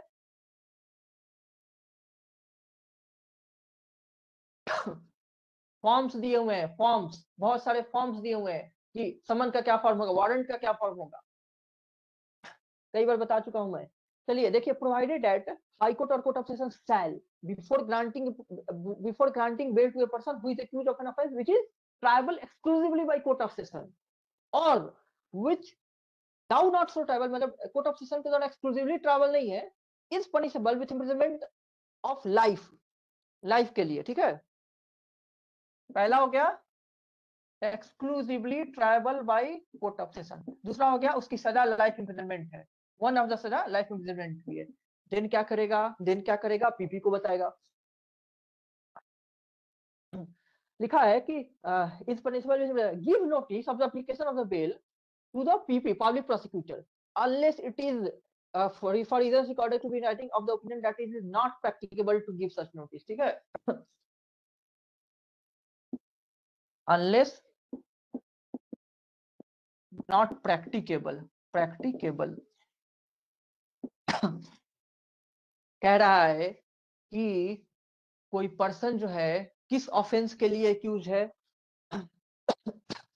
किस ऑफेंस के लिए एक्यूज है, ऐसा ऑफेंस जो कि exclusively tribal bye court of session है, वो हीनियस ऑफेंस, जैसे मर्डर होता है कोर्ट ऑफ सेशन ट्राई करता है, रेप का ऑफेंस जो है कोर्ट ऑफ सेशन ट्राई करता है, एनडीपीएस एक्ट का offences court of session try करता है, पॉक्सो का offence court of session try करता है, हीनियस ऑफेंसेस जो है कोर्ट ऑफ सेशन ट्राई करता है एक्सक्लूसिवली, ठीक है, उसमें मजिस्ट्रेट ट्राई नहीं कर सकता है। कोई ऑफेंस जो exclusively tribal bye court of session है या जिसकी सजा लाइफ इम्प्रिजनमेंट है, उस ऑफेंस में पीपी को पहले क्या करेगा, नोटिस देगा, किस चीज का, बेल एप्लीकेशन का। अगर कोई बेल का एप्लीकेशन फाइल किया है तो पहले पीपी को नोटिस देगा ताकि पीपी अपनी बात रख दे, ठीक है। और एक इसमें एक एक्सेप्शन है कि अनलेस ये प्रैक्टिकेबल नहीं लग रहा है कि ये सब करना, कि पीपी को नोटिस दे तब बेल ग्रांट करे, ये सब प्रैक्टिकेबल, अनलेस नॉट प्रैक्टिकेबल, तो अंडरलाइन कर लीजिए या लिख लीजिए नॉट प्रैक्टिकेबल को। पीपी को कब नोटिस नहीं देना है, जब ये प्रैक्टिकेबल नहीं लग रहा है देना, ओके। अनलेस, और ये नहीं, जो भी रीजन से नहीं लग रहा है उसको रीजन में रिकॉर्ड करेगा, ओके। जिस भी रीजन से it seems that it is not practicable to give notice to the public prosecutor about the bail application, court shall record such reason in writing में वो रिकॉर्ड करेगा। अदरवाइज क्या करना है, नॉर्मली पीपी को नोटिस देनी है, किस ऑफेंस के लिए, जो tribal exclusive bye court of session है या जिसकी सजा लाइफ इम्प्रिजनमेंट है। समझ में आया निहारिका? Yes sir. फिर से अगले प्रोवाइजो देखिए, अगले proviso, provided for that the high court और कोर्ट ऑफ सेशन शैल, फिर शैल है कि देनी ही देनी है, before granting bail to a person who is accused of an offence triable under section 65, फिर से 65, वही एक 16 साल से कम की बच्ची के साथ या 12 साल से कम की बच्ची के साथ रेप हुआ हो, ठीक है, सेक्शन 65 बीएनएस का, और सब सेक्शन 2 ऑफ 70 फिर से वही हो गया, गैंगरेप हुआ हो 18 साल से कम की बच्ची के साथ, ठीक है, और BNS give notice of the application of bail to the PP, PP को देनी है notice within a period of 15 days from the date of receipt of the notice of such bail application file होने के 15 दिन के अंदर ही, ठीक है, बेल एप्लीकेशन फाइल होने के, अंडरलाइन कीजिए within 15 days, bail application file होने के 15 दिन के अंदर पीपी को नोटिस देनी है। किस चीज की नोटिस देनी है, एक पर्सन का बेल एप्लीकेशन आया हुआ है, किस पर्सन का, वो जो एक्यूज्ड है रेप के लिए of a child offence below 16 year और 12 ईयर, और गैंगरेप का एक्यूज है of a child below 18 years, ठीक है सारिका? Yes sir. हाँ, तो अभी जो हमने दोनों प्रोवाइजो पढ़ा, दोनों में बात की गई थी कि बिल देने से पहले क्या करनी है, पीपी को नोटिस देनी है बिल एप्लीकेशन का। पीपी को क्यों देनी पड़ेगी, क्योंकि पीपी आकर के अपनी बात रखेगा ना, और पीपी कौन सी बात रखेगा कि बेल क्यों ना दिया जाए, पीपी यही बात रखेगा ना, बेल क्यों रिजेक्ट कर दिया जाए। तो पीपी को नोटिस देनी है इन दोनों प्रोविजन के अंदर में। पहले वाले में कंडीशन दिया था कि उस केस में भी बेल देनी है जो कि exclusively tribal court of session है, इसमें भी दिया हुआ है कि रेप वाले केस में देनी है। आइए अब अगला देखते हैं, subsection 2, the presence of the informant or any person authorised by him, मतलब कोई इन्फॉर्मेंट या उसके द्वारा ऑथराइज्ड पर्सन, इन्फॉर्मेंट या उसके द्वारा ऑथराइज्ड पर्सन का प्रेजेंस जरूरी है, shall be obligatory eight the time of hearing of application under वही 65-72। मतलब ये जो मैंने बताया रेप वाली और गैंगरेप वाली, जो ऊपर वाली वो भी रेप 16-12 और गैंगरेप 18 से माइनस वाला। तो उस केस में जो इन्फॉर्मेंट है या उसके द्वारा कोई ऑथराइज्ड पर्सन है, उसकी प्रेजेंस कंपलसरी कर दिया हुआ है, उसके प्रेजेंस में हियरिंग होगी, ठीक है। shall be obligatory at the time of, underline कर सकते हैं आप लोग, shall be obligatory at the time of hearing। क्या हियरिंग? बेल एप्लीकेशन की हियरिंग, मतलब जब बेल सुनी जा रही होगी इन ऑफेंसेस के रिगार्डिंग, तो इन्फॉर्मेंट या उसके द्वारा ऑथराइज्ड पर्सन की भी प्रेजेंस कंपलसरी है। सबसेक्शन 3 देखते हैं, फिर से subsection 3 is very very important for prelims because it talks about cancellation of bail by high court और कोर्ट ऑफ सेशन, ठीक है। It talks about cancellation of bail by high court और court of session. A high court or court of session may direct that any person who has been released on bail under this chapter be arrested and committed him to custody, मतलब bell cancel करके उसको custody में फिर डाल सकता है, ठीक है। तो इसको ध्यान में रखिएगा आपको कि किस सबसेक्शन में दिया, ये भी ध्यान में रखना है कि सबसेक्शन 3 में दिया हुआ है कैंसलेशन ऑफ बेल, वहां सबसेक्शन 5 में था। तो यहाँ high court court of session का दिया हुआ है, वहां मजिस्ट्रेट का था पावर कैंसिल बेल कैंसिल करने का। ओके शाश्वत? Yes, sir. ओके, कुछ सेक्शन हम लोग और पढ़ लेते हैं। अब जो है बेल के जो इंपॉर्टेंट सेक्शंस है यहीं तक खत्म हो गए, ठीक है। बेल के इंपॉर्टेंट सेक्शंस यहीं तक खत्म हो गए। अब जो है हम लोग और भी जो सेक्शंस है बाकी वो भी पढ़ते हैं, लेकिन अभी तक का सेक्शन बहुत बहुत इंपॉर्टेंट था। Amount of bond and reduction दे रहा, बहुत ही छोटे छोटे सेक्शन सब मिलेंगे। Amount of bond and reduction दे रहा, बेल बॉन्ड जब एग्जीक्यूट कराई जाती है तो उसका अमाउंट क्या होता है और उसको कम भी किया जा सकता है। लिखा है the amount of every bond executed under this chapter shall be fixed with due regard to the circumstances of the case. क्या कंसीडर करते हुए अमाउंट फिक्स की जाएगी? केस के सर्कमस्टांसेस को देखते हुए। हो सकता है वो ज्यादा हो क्योंकि केस जो है हीनियस है, किस तरह का सर्कमस्टांस है केस का, लेकिन कम भी हो सकता है। तो क्या कंसीडर करनी है? केस के सर्कमस्टांस कंसीडर करनी है। And shell not be excessive, इसको अंडरलाइन कर लीजिए, and shall not be excessive.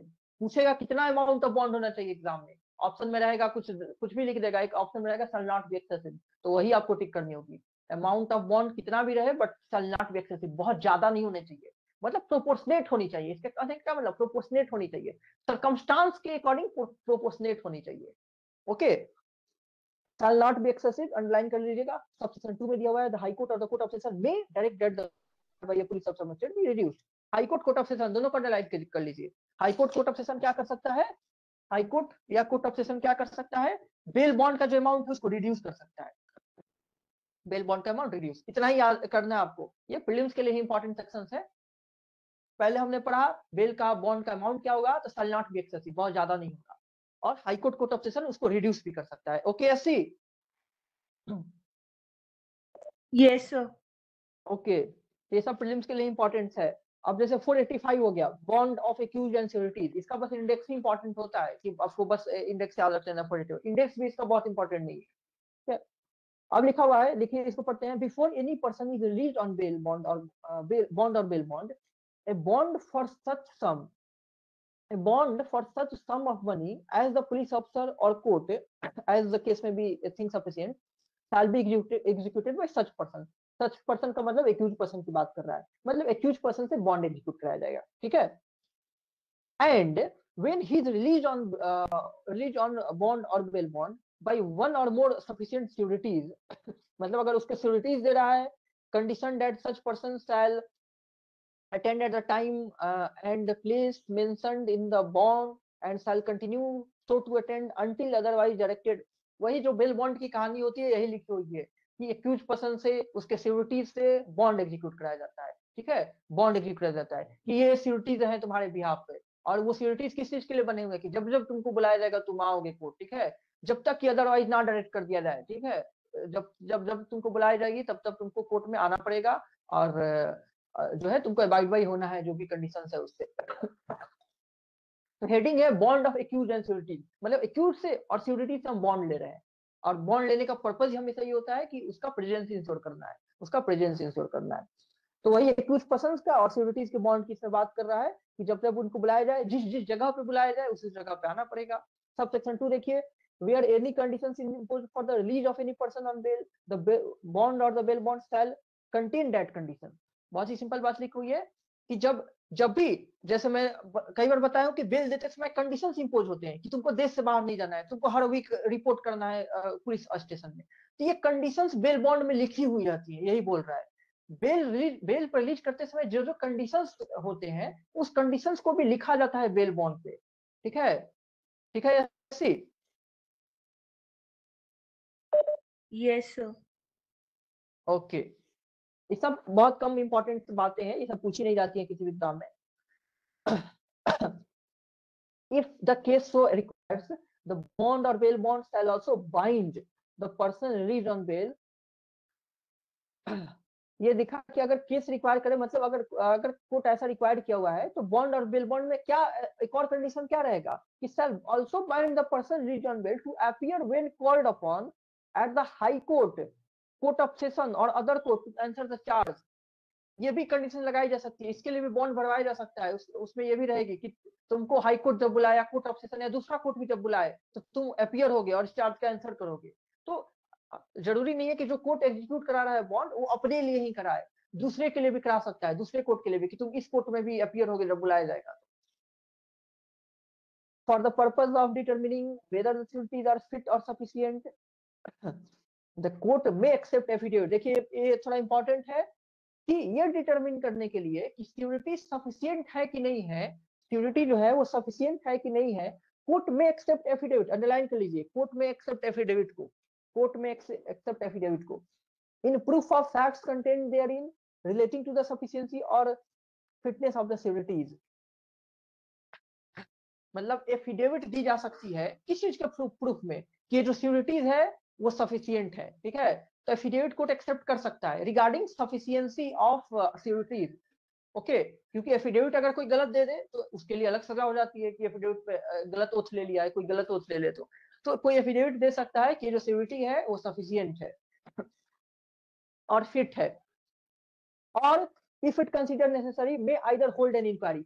अगर एफिडेविट से उसको काम नहीं चल रहा है, लग रहा है कि नहीं हम इंक्वायरी भी करेंगे, तो इंक्वायरी भी कर सकता है। इंक्वायरी इटसेल्फ और cause an inquiry to be made by magistrate subordinate to the court to which as to sufficiency और फिटनेस।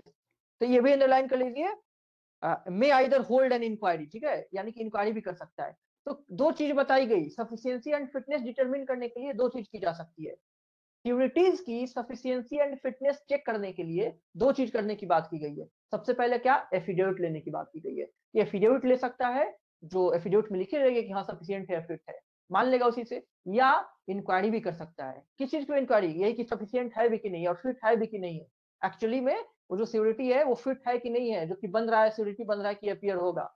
ओके, तो फिटनेस एंड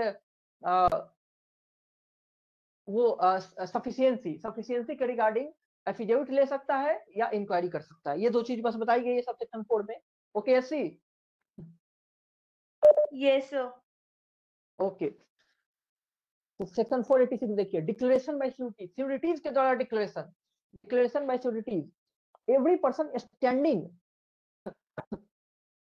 सिक्योरिटी, जो भी पर्सन सिक्योरिटी बन रहा है to an accused person for his release on bail shall, वो क्या करेगा, शैल वर्ड पर नहीं, मतलब उसको कंपल्सरी एक डिक्लेरेशन करना है, shall make a declaration before the court as to the number of persons to whom he has stood security including the accused giving therein all the relevant particular. मतलब उसको disclose करना होगा इससे पहले कितने लोगों का सिक्योरिटी बन चुका है, इससे पहले और मतलब और कितने लोगों का सिक्योरिटी है। ऐसा तो नहीं है ना कि एक पर्सन बने जा रहा है, पूरी दुनिया का सिक्योरिटी बने जा रहा है, जो कि कोर्ट में चलती है। अब इसको सुधार दी गई है थोड़ा बहुत ज्यादा हद तक कि सिक्योरिटी जो है वो फेक सिक्योरिटी ना बन जाए, लेकिन प्रैक्टिकली कोर्ट का ये ट्रेंड चला आ रहा है कि उसमें घूमते रहते हैं लोग जो 500 रुपया लेकर 600 रुपया लेकर सिक्योरिटी बन जाती है। किसी को बेल पे रिलीज करनी है तो सिक्योरिटी जान पहचान के लोग को बनना होता है लेकिन कोई भी बन जाता था। लेकिन इस चीज में अब गिरावट आई है, अब जो मोस्टली जो है वो लेजिट सिक्योरिटीज बन रहे हैं, क्योंकि अब बहुत कुछ ली जा रही है। अब नियर आइडेंटिफिकेशन कार्ड से काम नहीं चल रहा है, अब सिक्योरिटी बनने के लिए ना वो भी प्रैक्टिकली वो ली जाती है, जमीन वमीन का कागज देना पड़ता है। ओके, तो बहुत लोग सिक्योरिटी बनना ही नहीं चाहते हैं, जमीन वमीन का कागज देना पड़ता है। यही दिखाने के लिए, सफिशिएंसी दिखाने के लिए, जो हम पढ़ भी रहे हैं कि सफिशिएंट होनी भी चाहिए कि नहीं होनी चाहिए। तो और पहले बहुत फेक सिक्योरिटीज हुआ करते थे, फेक सिक्योरिटीज बनने के लिए लोग घूमते रहते हैं पैसे कमाने के लिए कोर्ट में। तो सिक्योरिटीज को ये डिक्लेयर करना है कि वो, तो सब झूठ झूठ डिक्लेयर किए हुए रहते हैं, डिक्लेयर करना है कि वो और कितने लोगों का सिक्योरिटी बन चुका है। ठीक है सारिका? Yes sir. हाँ, ये भी लिखा है giving therein all the relevant particulars. अगर कोर्ट मांगे कि हम बताओ किसका किसका बने हो, किस किस ऑफेंस के लिए बने हो, तो वो डिटेल्स भी देगा। ठीक है? Discharge from custody, discharge from custody लिखा है as soon as the bond और bail bond has been executed, the person for whose appearance it has been executed shall be released. Bond या बेल बॉन्ड एग्जीक्यूट हो गया तो क्या होगा, उसको रिलीज कर दिया जाएगा। ठीक है? The person for whose appearance it has been execute, जिसके अपीयरेंस के लिए एग्जीक्यूट हुआ है। किसके अपीयरेंस के लिए एग्जीक्यूट होता है? जो कि ऑफेंडर होता है। ओके, उसको क्या कर दिया जाएगा? रिलीज कर दिया जाएगा। And when he is in jail, the court admitting him to bail shall issue an order of release to the officer in charge of the jail. अगर जेल में है तो जेल का जो ऑफिसर इन चार्ज होगा उसको order देगा कि रिलीज कर दो, क्योंकि क्या हो गया है, बॉन्ड एग्जीक्यूट कराया जा चुका है। अब प्रोसीडिंग लीगल कंप्लीट हो गई है, अब उसको छोड़ देने की बात कर दी गई है। And such officer on receipt of the order shell release him. Simple procedure दिया हुआ है कि जब बेल बॉन्ड एग्जीक्यूट करा ली जाती है तो क्या करना है, अब एक्यूज पर्सन को जेल से छोड़ देना है, क्योंकि उसी के अपीयरेंस के लिए तो बेल बॉन्ड एग्जीक्यूट कराई गई है कि आगे जब जब बुलाया जाएगा तो आएगा। अब बॉन्ड एग्जीक्यूट हो गई है तो उसको छोड़ देना है। अगर वो जेल में है तो जेल का ऑफिसर को भेजी जाती है कि बेल मिल चुका है, अब वो सब भेज दी जाती है, और वो ऑफिसर क्या करता है, जेल का जो ऑफिसर है उसको छोड़ देता है। Subsection 2. Nothing in this section, section 478 or 480 shall be deemed to require the release of any person liable to be detained for some matter other than that in respect of। बहुत ही simple बात लिखी हुई है। अब bell मिल भी गई, अब उस 4 ऑफेंस के लिए कोई एक्यूज है, एक में बेल मिल भी गई, 2 में बेल मिल भी गई, 2 के लिए अभी भी एक्यूज है, तो थोड़ी ना उसको छोड़ दिया जाएगा। लिखा हुआ है कि ऐसा नहीं है कि कोई बहुत ऑफेंस के लिए एक्यूज है, किसी एक में बेल मिल गई तो छोड़ ही दिया जाए। अगर बाकियों के अंदर बाकी ऑफेंस के लिए अगर वो भी जेल में है तो बाकियों में बेल चाहिए होगा उसको। ठीक है? तो ये तो बहुत सिंपल बातें हैं। 488 देखते हैं, सेक्शन 488 समझ में आया? 487 Shashwat? Yes sir. Okay, 488 power to order sufficient bail when the first taken is insufficient. जब जो पहला लिया बॉन्ड एग्जीक्यूट कराया गया वो इनसफिशिएंट हो गया तो फिर नया ले लेगा ना, नया बॉन्ड एग्जीक्यूट करवाएगा। वही लिखा हुआ है, इफ थ्रू मिस्टेक फ्रॉड और otherwise insufficient securities have been accepted। कह रहा है कि इनसफिशिएंट सिक्योरिटी एक्सेप्ट कर गई। हम अभी हमने ऊपर पढ़ा था कि सफिशिएंट सिक्योरिटी एक्सेप्ट करनी है, और उस सफिशिएंट सिक्योरिटी एक्सेप्ट करने के लिए 2 चीज की बात की गई थी। 2 चीज कर सकता है, क्या कर सकता है, एफिडेविट ले सकता है, या क्या कर सकता है, इंक्वायरी भी कर सकता है, था ना? तब कह रहा है कि कोई गलती की वजह से या कोई फ्रॉड की वजह से या किसी भी रीजन से कोई इनसफिशिएंट सिक्योरिटी को एक्सेप्ट कर लिया गया, और कोर्ट को पता चल रहा है कि ये सिक्योरिटी तो इनसफिशिएंट है, तो इनसफिशिएंट सिक्योरिटी कैसे ले सकता है जो कि सफिशिएंट है ही नहीं उस पर्सन के प्रेजेंस को इंश्योर कराने के लिए। ठीक है? कोर्ट को लगता है कि इनसफिशिएंट सिक्योरिटी एक्सेप्ट कर ली गई है for any reason, by fraud, for by mistake, या फॉर अदरवाइज एनी रीजन। ठीक है? लिखा है देन, या if they afterward become insufficient, या सफिशिएंट था अब इनसफिशिएंट बन गया। ठीक है? कोई पर्सन सिक्योरिटी बना था, इंसॉल्वेंट हो चुका है। ओके, तो कोई पर्सन सफिशिएंट था, सिक्योरिटी जो थे वो सफिशिएंट थे, अब इनसफिशिएंट हो गए, आफ्टरवर्ड बाद में इनसफिशिएंट बन गए। The court may issue a warrant of arrest directing that the person released on bail be brought before him and may order him to find sufficient securities, and on his failing so to do may commit him to jail। तब court क्या करेगा, जिस person को bell मिला हुआ है उसको बुलवाएगा, warrant issue करके बुलवाएगा, कर सकता है वारंट, मैंने उसकी प्रेजेंस इंश्योर करेगा, जैसे भी करनी हो उसको अरेस्ट करके बुलाना है तो अरेस्ट करके बुलवाएगा, और उसको कहेगा तुम नया सिक्योरिटीज दो, क्योंकि तुम्हारा जो पुराना सिक्योरिटीज था वो इनसफिशिएंट हो चुका है या शुरू से ही इनसफिशिएंट है। और अगर वो नया सिक्योरिटीज नहीं देता है तो क्या कर सकता है, उसको जेल में ही रखेगा, और जब तक कि वो नया सिक्योरिटीज ना दे दे तब तक उसको जेल में रखेगा, और दे दे तो रिलीज कर देगा। ओके सारिका, समझ में आई ये बात? Yes sir. ओके, तो बहुत ही सिंपल था। कोई इनसफिशिएंट सिक्योरिटीज अगर है तो सफिशिएंसी नया सफिशिएंट सिक्योरिटीज लेगा, और जब तक वो ना दे दिया जाता है किस पर्सन को जेल में रखी जाएगी। Discharge of securities, all or any of the securities,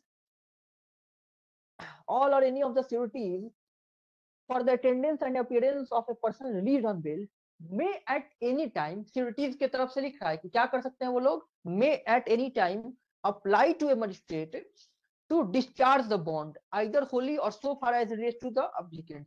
मतलब मान लो मैं सिक्योरिटी बना हुआ हूँ किसी का, तो मैं मजिस्ट्रेट के पास जाके अप्लाई कर सकता हूँ कि मुझे अब आजाद कर दिया जाए, मैं और सिक्योरिटी नहीं रहना चाहता हूँ, ठीक है, मुझे डिस्चार्ज कर दिया जाए। तो दिया हुआ है सिक्योरिटीज के लिए, दिया हुआ है कि सिक्योरिटी जो है वो मजिस्ट्रेट के पास जा करके उनको अप्लाई कर सकते हैं कि मुझे अब सिक्योरिटी से डिस्चार्ज कर दिया जाए, ठीक है, यही बात लिखा हुआ है। अब आते हैं इसका सब सेक्शन 2 में। On such application being made, the magistrate shall issue his warrant of arrest directing the person so released be brought before him। फिर से वही काम करेगा, अब उसको डायरेक्ट डिस्चार्ज थोड़ी कर देगा, क्योंकि वो किसी सिक्योरिटी का बना हुआ है, किसका, एक ऑफेंडर का सिक्योरिटी बना हुआ है जिसको बेल पे रिलीज किया गया है। अब उसको बुलाएगा ना कि तुम फिर नया सिक्योरिटी दो आकर के, तो फिर से वही ऑफेंडर को बुलाया जाएगा वारंट इशू करके कि तुम आओ अब नया सिक्योरिटी दो। ऑन द अपीयरेंस, अब वो आएगा तो आगे की बात सीखिए, आगे तो क्या करेगा, subsection 3 on the appearance of such person pursuant to the warrant और ऑन हिज वॉलंटरी सरेंडर, या खुद से भी अगर आ जाए, the magistrate shall direct the bond to be discharge. वो अब आ गया तब क्या करेगा, सिक्योरिटी को आजाद कर देगा, उससे बोलेगा नया सिक्योरिटी, और नया सिक्योरिटी नहीं देगा तो उसको फिर से जेल में रखेगा जब तक ना दे दे। डिस्चार्ज आइदर होली और so far as related to the applicant, ये जो लिखा है ना आइदर होली और सो फार, इसलिए लिखा हुआ है कि हो सकता है दो सिक्योरिटीज हो, तो एक ही अगर आया है डिस्चार्ज कराने तो एक का ही पार्ट डिस्चार्ज होगा ना, हो सकता है दोनों आया है डिस्चार्ज कराने तो पूरा पूरा सिक्योरिटी डिस्चार्ज हो गया। अगर 3 सिक्योरिटी है तो तीनों आया डिस्चार्ज कराने, तीनों ही डिस्चार्ज हो गया, या 3 में से एक ही आया है तो 2 सिक्योरिटी अभी भी है सही, एक डिस्चार्ज होने वाला है, इसलिए लिखा हुआ है चाहे वो पूरा हो या एप्लीकेंट्स के रिस्पेक्ट में हो, अगर एक एप्लीकेंट आया तो एक का डिस्चार्ज हो रहा है। And shall call upon such person to find further securities other sufficient securities and if he fails to, तो फिर से उसको जेल में बंद कर सकता है। फिर से वही बात की गई, चाहे सिक्योरिटी इनसफिशिएंट हो जाए, चाहे कोई सिक्योरिटी अपने आप को डिस्चार्ज करा ले, इन दोनों ही केस में एक्यूज पर्सन को बुलाया जाएगा और कहा जाएगा कि तुम नया सिक्योरिटी दो, नया सफिशिएंट सिक्योरिटी दो, और जब तक ना देगा तब तक उसको क्या किया जाएगा, जेल में बंद रखा जाएगा। समझ में आया प्रोविजन निहारिका?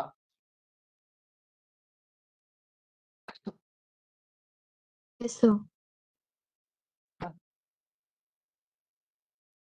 4-5 सेक्शंस अभी भी बाकी है, और भी चीजें बाकी हैं, केस लॉज बाकी हैं, कुछ और चीजें डिस्कस करनी है, तो हम लोग को कल करेंगे डिस्कस, क्योंकि अभी 5-10 मिनट में अभी खत्म होगा भी नहीं, ठीक है, तो इसको छोड़ ही देता हूँ। इसके बाद से जो सेक्शन 490 है, डिपॉजिट इंस्टीड ऑफ रिकॉग्निजेंस, ठीक है, बॉन्ड कई बार होती है, बॉन्ड ना लेकर करके, बॉन्ड ना एग्जीक्यूट करा करके उससे पैसे ले लिए जाते हैं, प्रॉमिसरी नोट डिपॉजिट करा ली जाती है। यहाँ से जो आगे है और अदर चीजें वो हम लोग कल कंटिन्यू करते हैं, आज की क्लास हम लोग रहने देते हैं क्योंकि आज ओवर हो नहीं पाएगी।